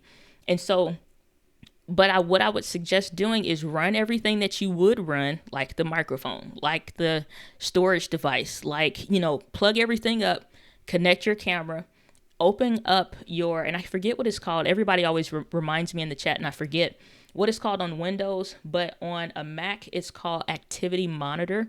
And you can specifically see how much processing, how much memory, how much all that stuff is being used on your computer right then and there, live in real time. If you find out that you're using a lot, and you're like, it's like 8 gigabytes of RAM and you're at like 7.5, your computer is struggling. You got to close some stuff out. So maybe I could get away with 1 tab open instead of 20. Maybe I have to run 1 program at a time instead of like 20. Excuse me. So if you're having lag issues, I definitely say take that into consideration. Saying, how about a good USB mic or anything like that? Any deals around that specifically? I'm doing this 10K giveaway. Which when I hit 10,000 subscribers, I'm going to be doing a huge giveaway on the channel. I have a SwitchPod that is back on, y'all can't see it, my chair is blocking it. It's back there on the desk. It's back there, on the, not the desk, but the shelf. SwitchPod sent me out a SwitchPod to test. And so they also gave me one to give to you guys. And so in addition to that, like I'll be doing a test, which this video should come out relatively quick. And I'll be doing this Movo microphone, which actually is really neat. And so this can fold down. And so you have this really nice dynamic microphone, which I was really shocked And surprisingly, just when I did a quick audio test between this one and this microphone, everybody said they like this one better. But I'm just a nerd and I like this one.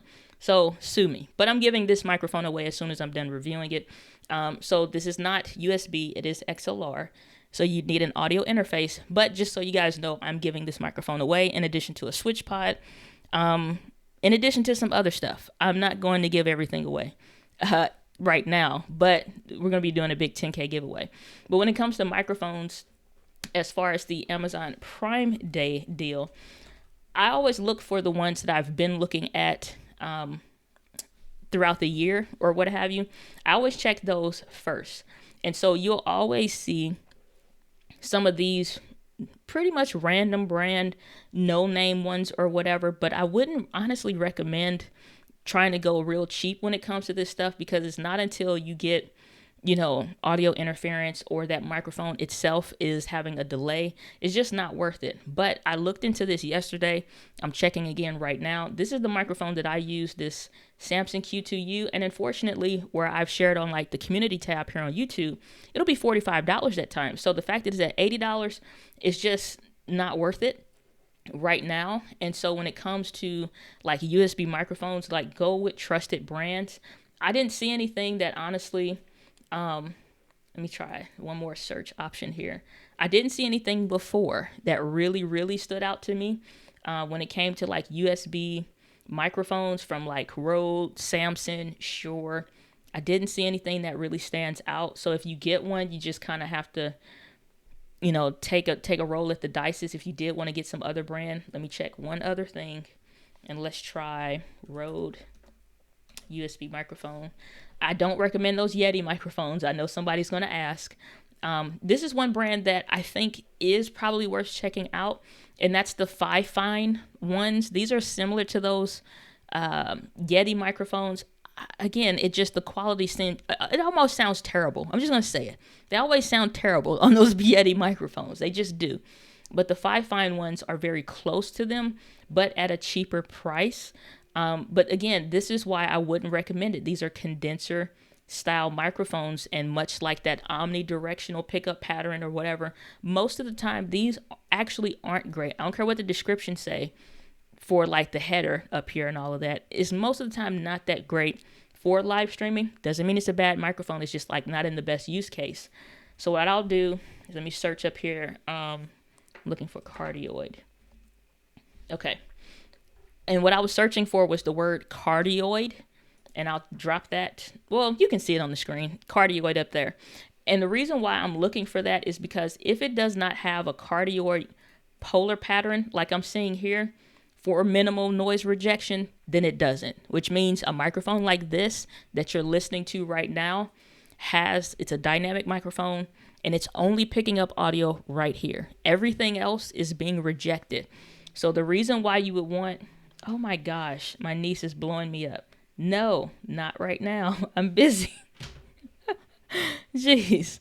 So a microphone like this, she is not playing. This is not, I already got this on silent. Let's go. All right. Boom.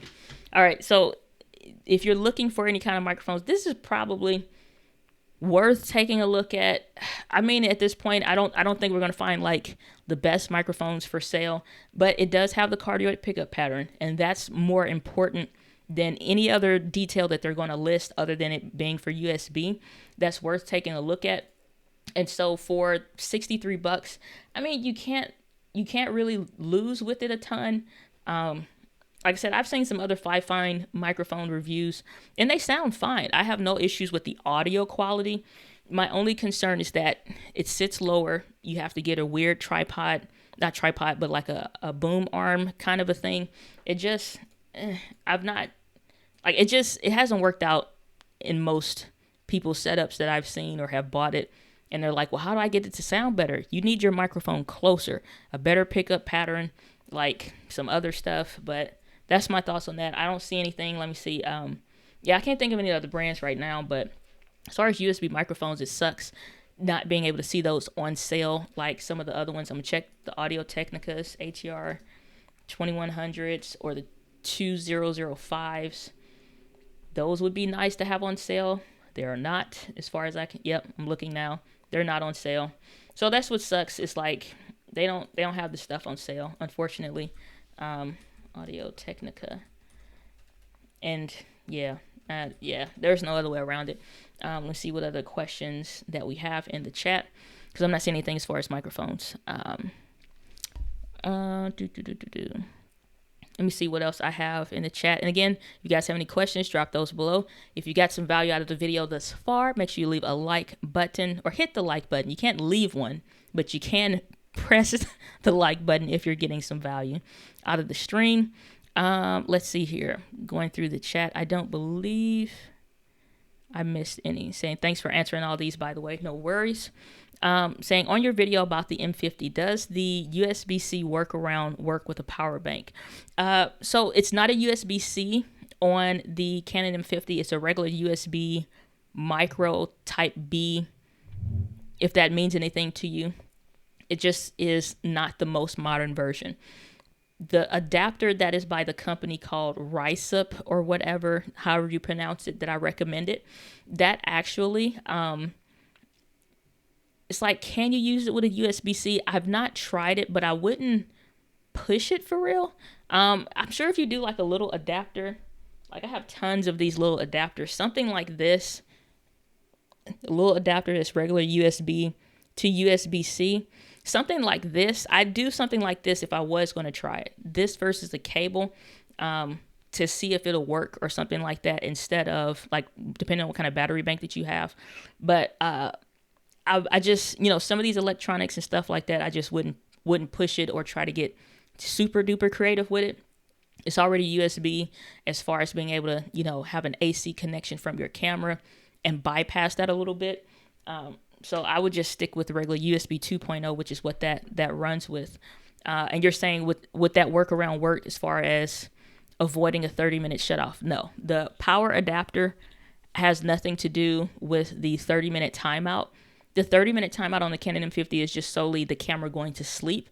And so you have to press the shutter button or, half press it to wake the camera back up, or tap the screen or something to keep it going. That's why I really don't recommend connecting via HDMI for streaming with the M50. I think the best way to live stream on that camera is via USB. But if you're talking about I don't know where that rumor or who shared that initially, but if you have AC adapter, like a powered option, like that Ricep one that I recommend, that has nothing to do with keeping the camera awake for over 30 minutes. So that's the only thing. Saying, do you notice a lack of autofocus with the M50 in manual mode? Sometimes it's hard for me to get it to focus. If you mean manual autofocus, then you got to twist the lens to do that. If you mean when you are fully commanding like the shutter speed, the ISO, and the aperture, the specific camera settings, manual mode like that, and you're having autofocus issues, when you switch the dials, like the top, for example, oh goodness, let me not drop my baby. So if you look at the top of this Sony camera right here, you'll see like it's the manual mode, it's the video mode, S&Q mode, like all those up here. When you switch the dials and you go to something different on the M50, you are also going to see that the settings change from one dial switch to the other dial switch. So if you're in movie mode and you go into the M for actual manual, like for photo mode, then you're going to not have the same settings. So check if you are actually having autofocus enabled, like that top left box on the screen will say AF for autofocus or MF for manual focus.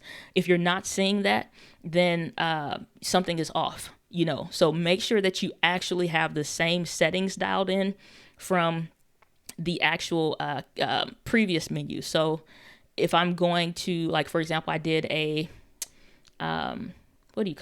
engagement shoot. I'm literally hiding inside of a little tree. I'm saying a little tree, but it's not as big as the other tree. But it's like all this shrubbery. I don't know what the hell I was thinking. I was trying to hide, okay? But so I had my camera. It's the same thing with the Sony cameras as well. And so I'm going from video mode. and I want to switch to some photo modes after, he surprises her and she's walking up the path or whatever. And then I step out so she doesn't jump and she also doesn't trip, because that would ruin the whole thing. So eventually I make myself visible and then she walks past me. And then once they finish the engagement or whatever, I switch to photo mode. The settings that I had in video mode and the settings that I had in photo mode are not the same. And so same thing with your M50. When you switch from one to the other, make sure that it's either the same stuff that you want on there. Otherwise, everything will be off. So that's probably what you're noticing. Shameless plug saying, thanks for answering all these, by the way. My pleasure. Glad to be of service. Saying, Miss Naturally Nolan saying, I have to upgrade my Mac. It's 10 years old. I just recently upgraded my Mac. It's not that bad. It's not that bad at all. As far as some of the old ones, I think this is on 2016 or something. It's not super spec'd out, but it's all right. It'll do the job for video and stuff like that, which is what I was concerned with. So it just depends. If you're rocking a 2010, and yeah, let's bring you on up to some more digits added along with that. But yeah, it's worth. It's time, sis. It's time. Just let the Lord use you. Go ahead and upgrade. Tech Z. Okay.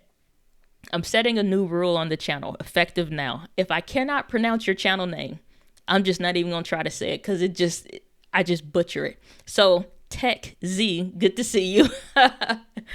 Saying custom built PC is the way to go. I'm guessing you saying custom build your own PC if possible. It's cheaper and better than buying a Mac out of the box. I've heard this 12 times over. I have no qualms with you other than, can you competently put together most people cannot clear the notifications off their phone or close out of the tabs, or they say, well, where is that button? I do not trust telling people to buy parts of a computer, watch tutorial. I am not doing that.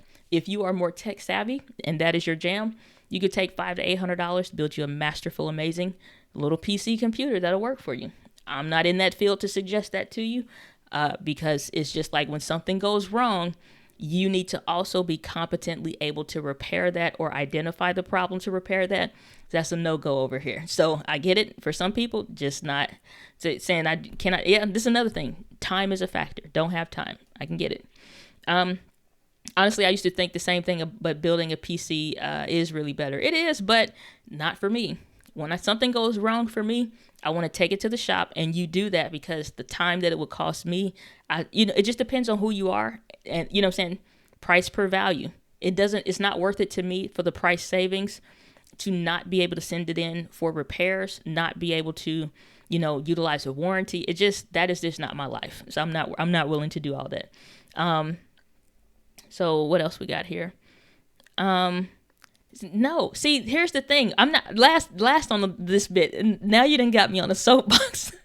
Legos were hard too, and all adults hate them when you step on them on the floor. Okay, case dismissed. Okay, Judge Diana Gladney has ruled. Okay, it's not bad. It just depends on who it is. K-Walk Comedy saying the AKG USB mic looks pretty nice. So I have heard of that microphone before. We were talking about USB microphones, AKG USB mic. Let's see what K-Walk Comedy is talking about. Okay, let's take a look here. And so I have seen this one. I think I've had something by AKG before. I just can't recall. So for the price of $149, set up like this is the AKG Pro. Still a USB-C condenser microphone, but I think it is a cardioid pickup pattern as well, or what have you. But I mean, it looks cute, and I'm sure it probably works fine. But it's just like, it's not on sale or anything like that. So for those that are looking for a Prime Day deal, I mean, it's fine. Let's say front and back, tight stereo, wide stereo. Yeah, so the same functionality as the what do you call them? The ones I said before. I don't know what you call it, whatever those Yeti microphones were. So same pickup pattern, or like performance to adjust the polarization is what the proper terminology is. Fine, go for the gold. You got a recommendation from K-Walk Comedy, so she recommends it. So any recommendations for desktop stand to hold my Rode Pod mic, which is the world's heaviest microphone. So, yes. So, okay, there is a brand that is like you cannot get. Let me show you what you can't get, and then we'll look into what you can get. Trying to remember how to spell scissors right now. Scissor stand, microphone stand. You probably want to get one of Rode's stands. Let's do mic stand. When it comes to like a heavier microphone, these ones like this here, this is what you don't want to get, because even though they're metal, it's not bad. It's just not like, even I have one. These aren't bad at all, but it is a hassle if you are using a heavier microphone like the Rode Pod mic, which is like, it's really metally. Like this one is already kind of heavy. The Samsung Q2U is already kind of heavy already for a handheld mic, but it's definitely not comparing to that one. There actually is a brand by called OC White that's on B&H Photo Video. These are exactly what I would recommend, and one of my buddies uses the Shure SM7B. Highly recommends it as well. I was considering getting this. These by OC White, these specific ones, this is going to be the best bang for your buck because it is a full like metal frame. It can still clamp onto your desk or however you want to do it. But this is more of something of exactly what you need for something like that, because it's the weight differentiator is the structure of it. Same kind of design, but it's one full metal piece, and so it's built for those heavier microphone setups. And if you needed to use it, you can swing on somebody with it, but you didn't get that advice from me. But you know, if you do need something for, and it's funny that they even used the Pod mic for that in their demonstration. But if you're needing something like that, I know Rode has one very similar, but the ones by OC White are, I think, cheaper, but the build quality is insane. So that's what I would recommend. I don't think OC White is on Amazon, so unfortunately not a Prime Day type deal, but I'll throw this in the chat, so if you want to take a look at that, you can. But you need a heavier, more stable and sturdier, not one of these aluminum whatever scissor arms that are like $12. You really need something that's more heavy duty. So that's what I would recommend. Saying, glad I could make you laugh. Always. Okay, take that down. Let's go back up. Missed some other ones here. Let's see here. Mehmet saying, hi Dana, just moved up to Panasonic. All right, let me center this. All right, pause for the cause. This bothers me if I'm not going to be able to center it. There it is. All right. Okay. Saying just moved up to the Panasonic Lumix S5. I can read. I promise y'all that was some of my highest scores, was reading and writing. I don't know what's going on today. And doing mostly a vlog. Full frame is amazing. Picture quality is unbelievable, but there is no autofocus. Let's see what the future is with future without the M50, without all, you know. I love Panasonic for all the things that they do. Autofocus is not included in that. They just suck, and there's no way around it. I'm sorry, they suck. Panasonic probably could steal the show, in addition to Canon, if they would just get their act right. But Panasonic, let's see, so y'all know what camera he's talking about. The Panasonic S5 is actually a really amazing. Is that the S5 or the? Yeah, it's got to be. It's not coming up on Amazon for whatever reason. Panasonic S5. I think they just came out with a camera that is similar. Amazon not about to play me, so let's see. Panasonic S5. I know it's just a recent camera, but that one is really interesting. Yeah. Okay. So this is the camera that he's referring to, which is a full frame camera that just came out by Panasonic. Which should actually be some competition for the new A7 IV that will come out eventually. but it's a full frame camera, and Panasonic makes amazing cameras, full frame, most of the time dual card slots, headphone, microphone. Like, there's no reason we shouldn't be recommending these cameras, other than the autofocus sucks. Because if you ever put your Canon M50 in 4K and left the autofocus on, and it does all of that, like focus in front of you, behind you, and then like it stops, and then you move a little bit, and then it starts focusing before, like all of that nonsense, that's what the Panasonic cameras do all the time. They don't have anything better. The S5 is as best as they've been able to get it thus far, but it sucks. And as far as the autofocus. Now, what I honestly would suggest is just set your aperture to a deeper depth of field. Don't try to do like a 1.7 or 2.8. Probably go to like a f5 or something on that full frame camera, so you have more depth in focus, so that you, at least if you put it in manual focus, or if you leave it in autofocus, the camera doesn't have like a hairline amount to try to focus within. You have a deeper depth of field. It's like, so it doesn't have to hunt as much. That's what I would recommend for those Panasonic cameras. Excuse me. So K-Walk Comedy saying, I've been eyeing a MacBook Pro. It's worth taking a look at. That's all I'm going to say. Saying, what was the brand name of the Canon cable again? Ricep. I don't know how to, I definitely don't know how to pronounce it. So let me go to my channel and I will search for that cable. And so for those of you that ask, like I have done a ton of videos, and I'm sorry that there's a lot of content to try to surf through, but please don't try to. Just go up here to the search and type in like Canon power adapter or something like that you want to see if I've done a video on. And when you hit enter on that search that they give you per channel, it's not going to search all of YouTube. It's just going to search the channel. And then you can see the videos that come up related to that. So this was the first one that I did. And then this was the one where I just recently did like 6 months ago.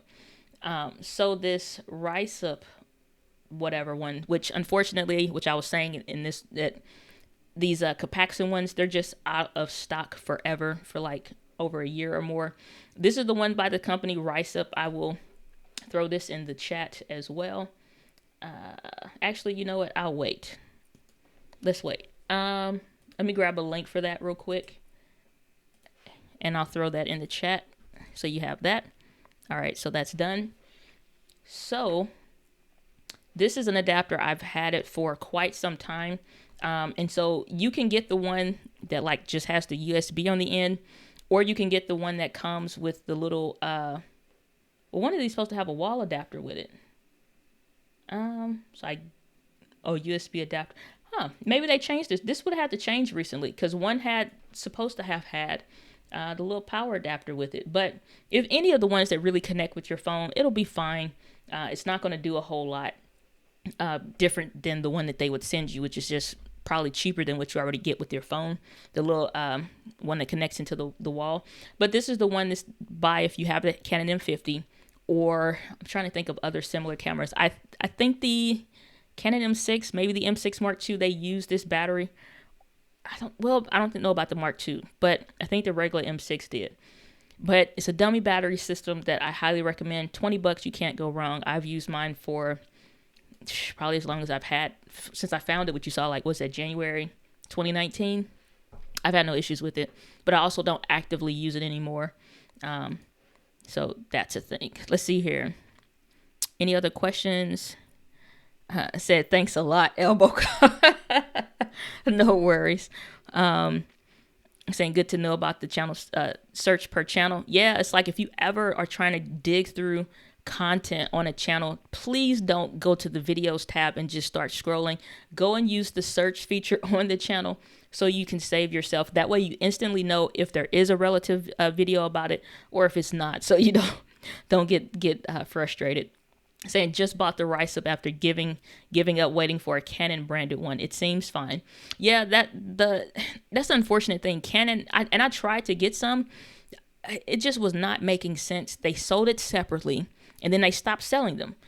And then the other camera company, Adorama, that's very similar to B&H, also was selling them, and then they really wasn't carrying them. So, we really didn't have much of a choice, unfortunately. saying if I pass up the manual focus ramp, maybe that challenge make me a bit better videographer and cinematographer. I'm putting a lot of effort to use full frame manually.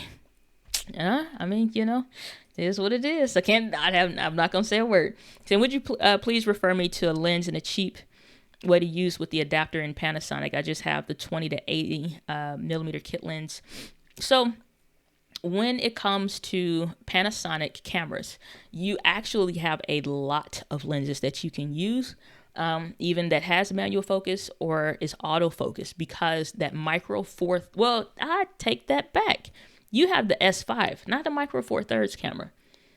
That changes things because you're stuck with the L mount alliance, which is Sigma, Panasonic, and somebody else or something. For that, they came together, built that L mount, Leica. That's who it is.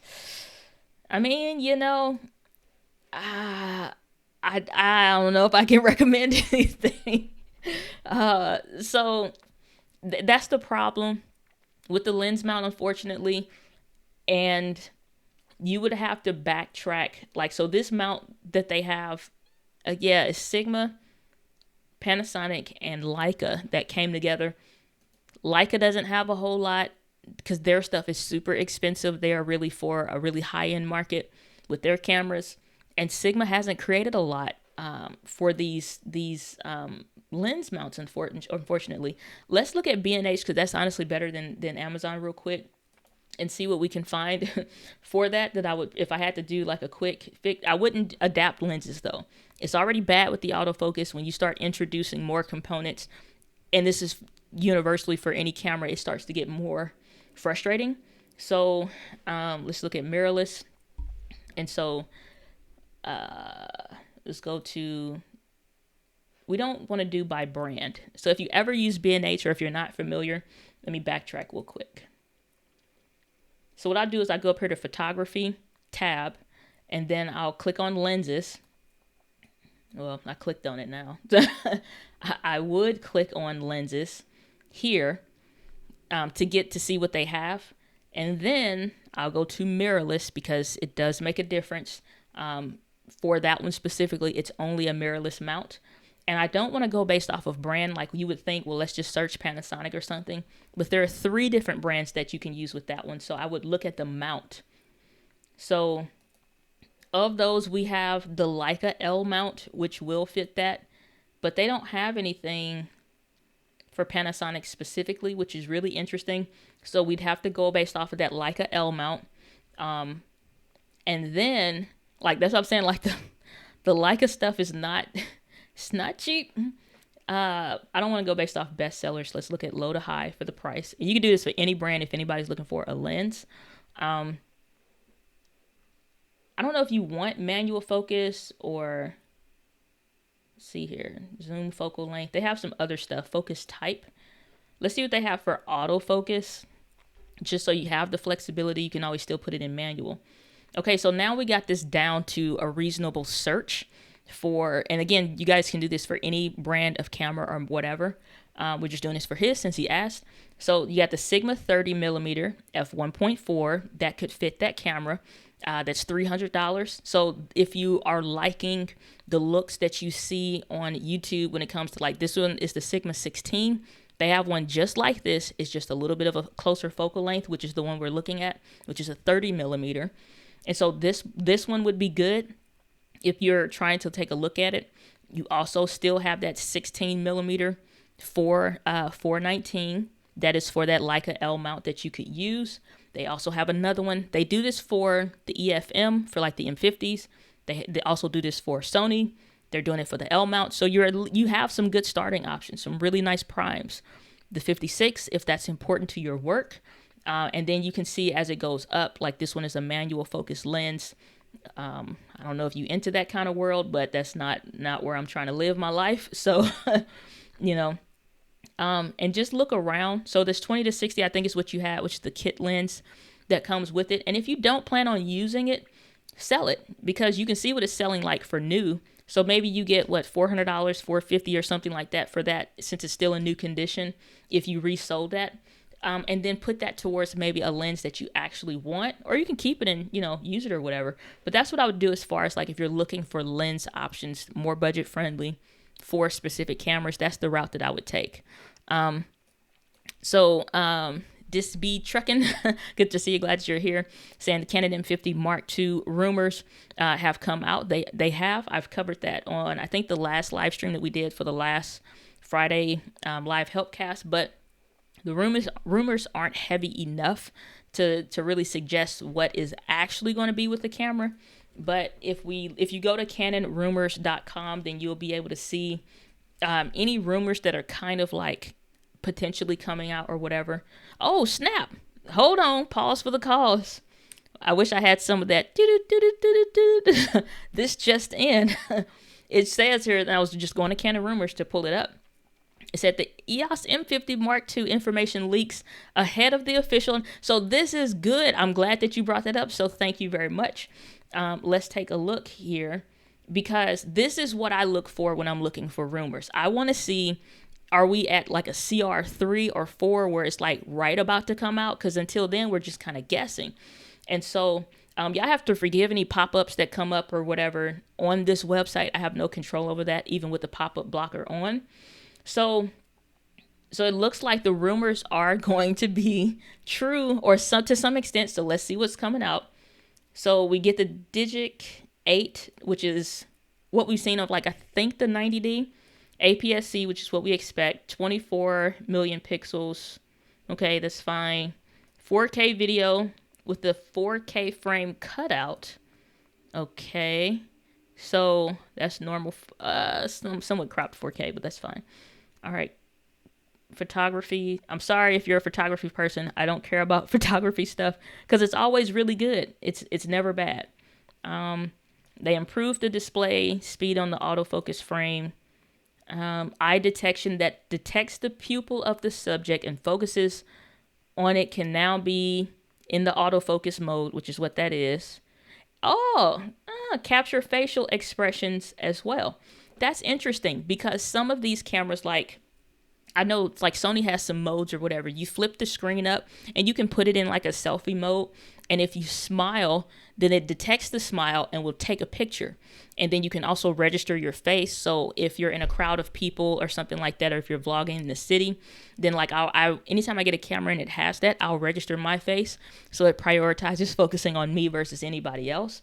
So if it can do that, and if it's noticing facial expressions like they're saying here, then I would think that it has some kind of facial expression recognition, which is pretty exciting because it's just nice to be able to hold the camera, smile, and it's like, okay, got it, so that's cool. So it has that. The display speed of the autofocusing frame. Okay, let's see there, spot 1 autofocus. Okay, blah, blah, blah. Because that's not anything that we're not used to.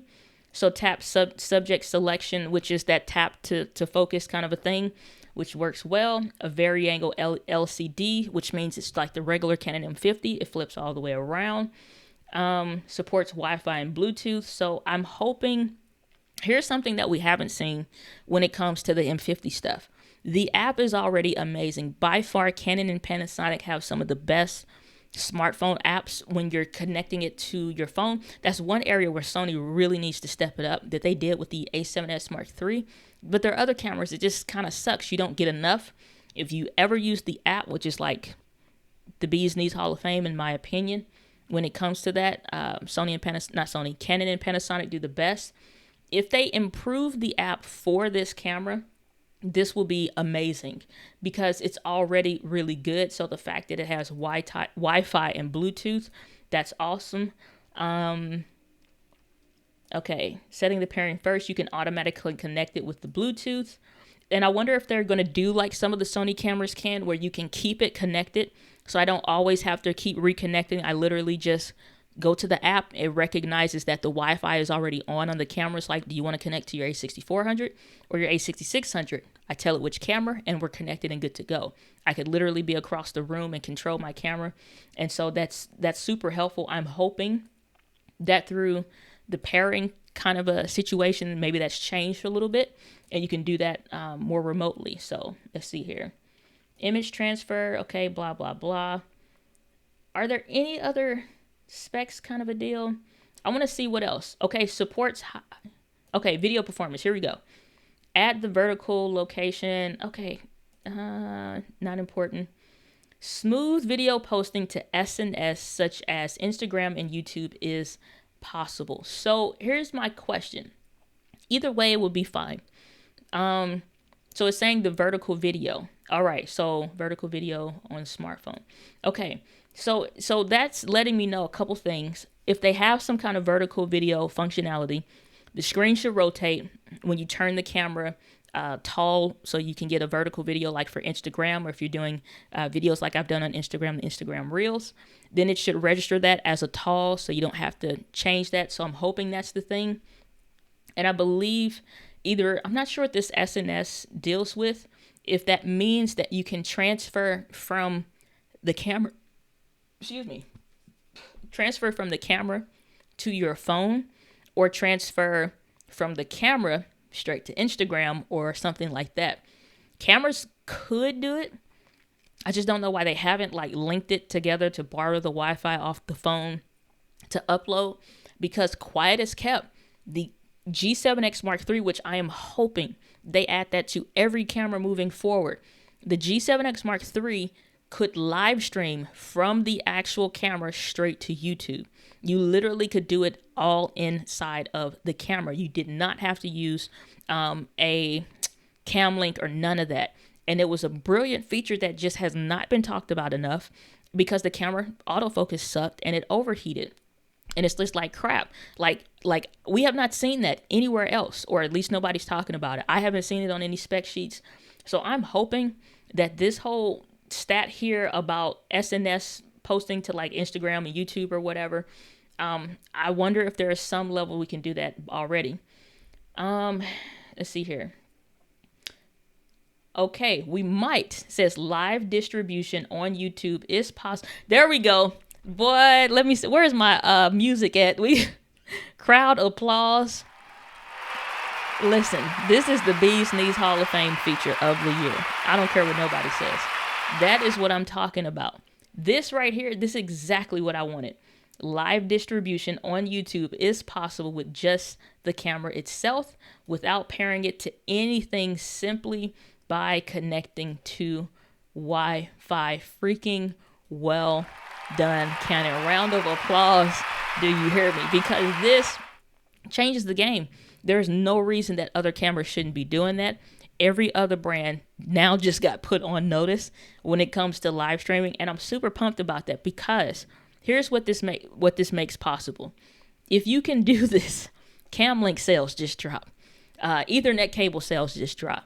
Canon becomes more positioned in the market to be more important if you're with any other brand. Just like I use Sony, they just got put on notice when it comes to other things. So as people pick up more of these cameras, the M50 was the best-selling camera that Canon had for probably the last 2 years, above other ones.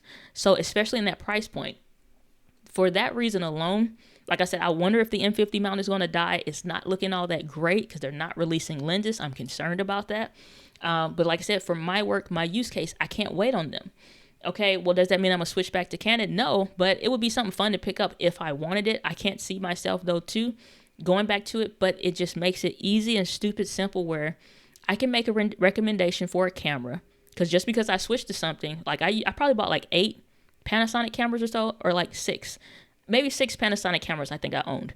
But I never recommended them hardly ever the whole time that I used a Panasonic camera, because that's not always what's best for everybody else. So if this means that you don't need a capture card, you can just live stream directly using Wi-Fi straight out of the camera, you know what I'm saying? That just makes it that much easier for people to be able to create content. So I'm extremely, extremely excited about this, and I'm going to go to the chat and see what y'all think. And then it says supports high frame rate video recording, which is HD and 120p. That does not say full HD. The difference between full HD and just regular HD is 720p. What we already had on the M50 at 720p at 120 frames per second. So are you telling me that it's not full? It's not full HD, like 1080p, 120 frames per second. That's the difference. So let me see what y'all thinking in the chat. This makes me want to listen to the Wheel of Wonder music. This just brightens the soul, okay? Makes you think about, and if you've not played the Wheel of Wonder, you got to join a live stream when I do that. It's a lot of fun. Doesn't that just make you feel like Bob Barker's about to come out, like we just about to play the Wheel of Fortune or something? If you don't know what the Wheel of Wonder is, you've missed it. You've missed it, my friends. Let me tell you something. Let me go to pull this up real quick, because this is how we're going to do the giveaway on the channel for the 10K giveaway. So we're going to go to this music. I promise you, it cracks me the hell all the way up. I'm not even kidding. Let's see here, Dynadot. Oh man, let me see here. I'll have to find it. I don't know what it is. Wheel of Wonder. I can't think of what my own website stuff is called. This is horrible. But this is how these announcements make me feel about the camera stuff. All right, enough of that, because you can only do so much when it comes to that. So, but this is amazing. This is amazing. This is amazing. So I'm super pumped about that. I'm really, really excited. But yeah. Y'all have to join me one day when I do the Wheel of Wonder, when we do the 10K giveaway, because that's how we do it, is the Wheel of Wonder, and I'll show y'all what that is a little bit later. But let's go to the chat and see what everybody is thinking real quick. All right, let me scroll back up. What's your thought on the Canon SL3 versus the M50? I actually did a video about that. I don't think the SL3 is worth using. Yeah, it has, or worth buying rather. Yes, it has clean HDMI out, but there are so many cripples with that camera. DSLR cameras have a horrible audio output. So instead of it just being quiet or relatively quiet when you have a microphone connected, it's just going to be shh. And you got that hiss. And now you've introduced a problem that you now need to correct that honestly just is not worth it. So in 2020, I don't recommend buying any DSLR cameras. I fully recommend just going ahead and getting mirrorless because the audio preamps are significantly better than if you were going to do that with anything else. So SL3 is irrelevant to me for those reasons. Bad audio preamps, you now need to fix audio or externally record it and then route it in. It has a lot of weird cripples that are just really, really weird. It's a bigger body. It's just honestly not worth it. I did a whole live stream comparison between that. You can search on the channel for it, but I wouldn't recommend that at all. Just my thoughts. So next question saying here, thanks a lot. Seriously, you're a legend. Oh, I appreciate that. No problem. Prime Day, competing with the iPhone 12 announcement, money to be spent. And I also have the Google Pixel 5 that will also contribute to some of your other frustrations on tomorrow. But I said I was going to show you guys what the Wheel of Wonder is. And this is how you know the Wheel of Wonder is on its way. You'll hear this music. This is my freaking go-to music. Brightens my soul, okay? And then we go over to the Wheel of Wonder. I will add tons of things to this list. We'll pick a number. Whoever picks those numbers will add you to the queue so you can spin. We will spin the wheel. This is how we're doing the 10K giveaway, all right? Switch pod, microphone. I'm giving away some other stuff. I think I might give away my Rode Wireless Go. So if I was giving away, let me turn that music down. If I was giving away the Ecamm Live embroidered backpack, that's what it would be. And we just keep going on like that. So if you pick the right number that I'm thinking between like 1 and 10, for example, you would have won on that spin, 1 year of Ecamm Live Pro. But if you bust and you don't pick right, then this is what you'll hear. And it's just so sad. It's most unfortunate. We have to do the wave of shame. And we just pray for you. Okay, we just lift you up. You know, but it's a lot of fun. So if you want to participate in the 10K giveaway, I'm going to be doing that live. I'm going to give away like in the mobile microphone once I'm done reviewing it. I'm going to give away the switch pod. vlogging stick, and there's some other things I'm thinking about considering getting rid of around the office that are lightly used. So in addition to 1 year of Ecamm Live Pro, will be on the Wheel of Wonder. So a lot of fun times coming ahead. So Julian's saying, do you have any thoughts on the Sony X900H TV? I have been hoping to save up for an LG CX, but my Vizio died short notice, so I jumped on the Amazon deal. I'm already regretting it. Let's take a look. And so if we are taking a look at TVs, let's see here, Sony X900. And here's my thing with TVs, honestly. When it's the game, when it's like a big football game or just like we just had basketball going, when you hook that up in your TV, nobody is saying like, oh man, you should have spent another $300 and got this. Like we only compare like TVs like that when we are having that Walmart TV wall syndrome, where it's like the $300 TV up to the $500, up to the $900, up to over $1,000 TVs. And then it's like, but that one looks better than this one. When you put that in your living room or the man cave, nobody is going to notice it, or they just going to say, damn, that looks really nice. That looks amazing. And so we're looking at a 55-inch TV, 1,300. Well, I guess it depends on what you get on here. But this is got one for $1,378, one for $1,119. This one for the 65-inch. So I'm guessing that's what you got. Maybe for the $998, just depending on what you're trying to do, or $948, save an extra $28 when you apply this coupon. So not bad. Let's see what the TV is rocking. So 55 inches, HDR processor. So for HDR quality videos, you will be able to see more of that high dynamic range stuff. Good for PlayStation, which obviously it being Sony, it would. We got Honey over here telling me that it's dropped down from $998 to $948, so you are getting a discount. And enhanced brightness, full array LED, extended dynamic range Pro. And it's a smart TV, so Android TV. Honestly, I mean, like, depending on what you're trying to do, like if you're talking about like having a smart home setup, which is, I haven't even gotten into like doing that kind of stuff, which I'm not going to in this stream. But if you're talking about like a smart home setup, that is none of what you need to be concerned about, like for real. It's already a smart TV, really.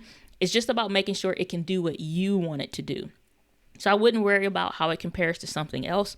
And if you really had your heart set on something, and that's really what you want, I always suggest buying what you want, because you'll get the TV in, hook it up, and you're like, yeah, it's nice, but it's not fill in the blank. So if it's really not what you want, and you know you're still going to be looking at X, TV, really get what you want the first time. But if you like it, you still got 30 days to return it. I try it out. I don't see anything wrong with it. Don't get so caught up though, because again, when you invite your family over, or you invite, the guys over and you're watching the game or something like that, it's a high dynamic range TV. It's 4K. I don't see anything as far as any of the details that I can see on there where it would be a problem. So it's not really anything that you're not going to, notice. So it'll be fine. Saying, will the Canon M50 Mark II have clean HDMI out? That is going to be something worth looking into. Let's see. Let's see here. There is nothing that says on that release information about it having clean HDMI out. Let's see some of the previous rumors. I think it'd be stupid if they don't. I mean, like, stupid if they don't. And if you guys aren't familiar with CanonRumors.com, if you ever want to see what cameras are potentially coming out, then you can do that here. And they'll have like CR1 or CR2. That means a rumor rating. It'll go from 1 to where it's just like, we don't know who this came from, but it's, whatever. CR2, a little bit more, reliable. CR3 is like, we can confirm this is coming from people that gave us good results last time. And CR4 is like, it's a rumor just because it hasn't been announced yet for the most part. So the CR2, so it's about a half and half, but that other one may confirm some of this other stuff. So these are some of the details that we did see. I'm just not sure if it's going to have clean, or let's just do HDMI. Yeah, I don't see anything about it. It should. The M6 Mark II did. It should. I'm hoping. 4K 60, no crop, no IBIS, one card slot, Digic X, which we now know is the Digic 8, I believe they said, 32.5, which we found out now is like a 24 or something like that. But I ain't seen nothing else. See, like some of the rumors were wrong. Like that said a Digic X, this is a Digic 8. It said 32.5. This is now saying 24. So, some of the rumors were wrong. Just like, so the 4K 60, we need to wait and see. As is with the clean HDMI out. I really, really hope. I don't want to see no firmware update. Like, well, we're going to announce it and we'll give it to you later. No. Stop playing games with people, Canon. Give people what they need clean. Like, it can live stream. It should. I'm freaking punch a duck. That's what I'm going to do. I'm going to live stream me punching a duck and then probably getting chased by that duck. But no, it's just like, it's frustrating if they don't. I see nothing to suggest that it shouldn't have it, but we will not know until the announcement actually comes out. The fact that it can live stream by itself, it should. All I'm going to say is that it should. Saying, I love the music, so happy for. Saying, loving this short stream. You know what? I don't know what the definition of short means. Apparently, when it comes to live streaming, there's nothing that I can do about it. Y'all keep dropping questions and comments, and, I can't help myself. Conversations with Dr. Brian saying, wow, Canon. My thoughts as well. Saying, K-Walk Comedy saying that price is bound to be major. Canon is talking that vlogging thing, or taking that vlogging thing to the next level. It depends on what, as far as price, it will maybe, like, so the M50 when it came out 2 or so years ago cost $899. This camera could definitely, with more in it, man, $1,000 easy. $1,200 if they're trying to, really bring home the bacon, I suppose, and make up some of the market share that they lost from other people. But I don't know why she's laughing, Miss Nollins, but all right. Saying it was a good starter camera for 2020. Xenix, let me know what you are looking for specifically. Are you doing mostly recording? Are you doing mostly live streaming? Let me know specifically. I don't tend to give general recommendations, so let me know what you're trying to do, and I'll let you know. But just right off the rip, A6400 is a good camera, unlimited recording, live streaming, great lenses, looks good, clean HDMI out. Need more than that, A6600. Need less than that, A6100. That's about as good as it's going to get. Unless you want full frame, and then those are different recommendations. But yeah, so as far as the price on the M50, I'm concerned that it's probably going to be a little bit higher than what it should be. Give it about 2 or 3 months, it'll probably drop to about what it would be initially. Saying, is that programmed to have dark chocolate lovers go bust? Well, since you saying so much, we're going to take you over to the Wheel of Wonder and see what it is that you could win, potentially. So Wheel of Wonder, spin, spin, spin. Tell us what it is K-Walk Comedy might win. Oh, see? It knows. The wheel knows, and I can't pick what it does. The wheel knows. So it must be. The wheel has my heart, my best interest at hand. It knew not to let you win potentially anything. So just wave your hand. Okay, wave your hand. It's all right. It's just so sad. So that's how the Wheel of Wonder rolls. Saying, I've lucked out. My last 2 TVs have been display models for well under the half price. Yeah, if you can get a display model that's been sitting out for a while, is very gently used, is worth it. Saying, I agree with the price. It's a bit worrying. It definitely is. Saying, oh no, this is feeling just like a setup.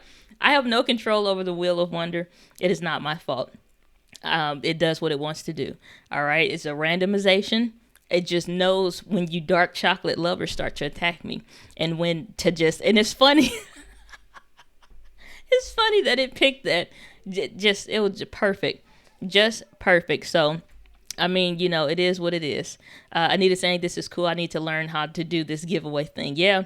The Wheel of Wonder, I got the idea from, it wasn't called the Wheel of Wonder. They just had that kind of a thing from when TubeBuddy did their 24-hour giveaway or super stream that they were doing to donate money for just like nurses and doctors and stuff like that to give to some charity when the coronavirus first hit. And so I donated towards it and I would jump in, but they literally live streamed for 24 hours straight. And they made sure that creators from all over the world could do it so that from this time block to that time block that different people could participate. So I just kind of put my own spin on it and made it with a little music. Okay. Decided that we needed to go over to the Wheel of Wonder, had a little chant, Wheel of Wonder, spin, spin, spin, tell us what it is. Anita might, coulda, shoulda, win. And if this were you really being on the Wheel of Wonder, you would have won an Ecamm Live embroidered backpack. So, so we would give you your round of applause for winning that specific item, which I did one in Ecamm Live's group. When I hosted their group for a week, and they gave me the ability to give away different stuff. And so that's why that one has Ecamm Live gear on it. So I actually gave away some laptop bags and some mugs and caps and stuff like that. 1 year of Ecamm Live Pro. I gave away a ton of stuff. And so it was a lot of fun. So the Wheel of Wonder will be a lot of fun. Saying this is feeling like a setup. I can't help you with that. Miss Naturally Dollin saying I'm still here listening and driving. Appreciate it. Saying the music is everything. And the dark chocolate, which we already know that you must have.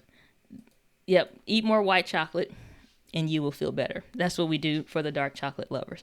But that's all that I'm seeing in the chat. Unless you guys have any further questions, I'm going to wrap up this short live stream that has been 2.5 hours, which is far longer than I thought it would be.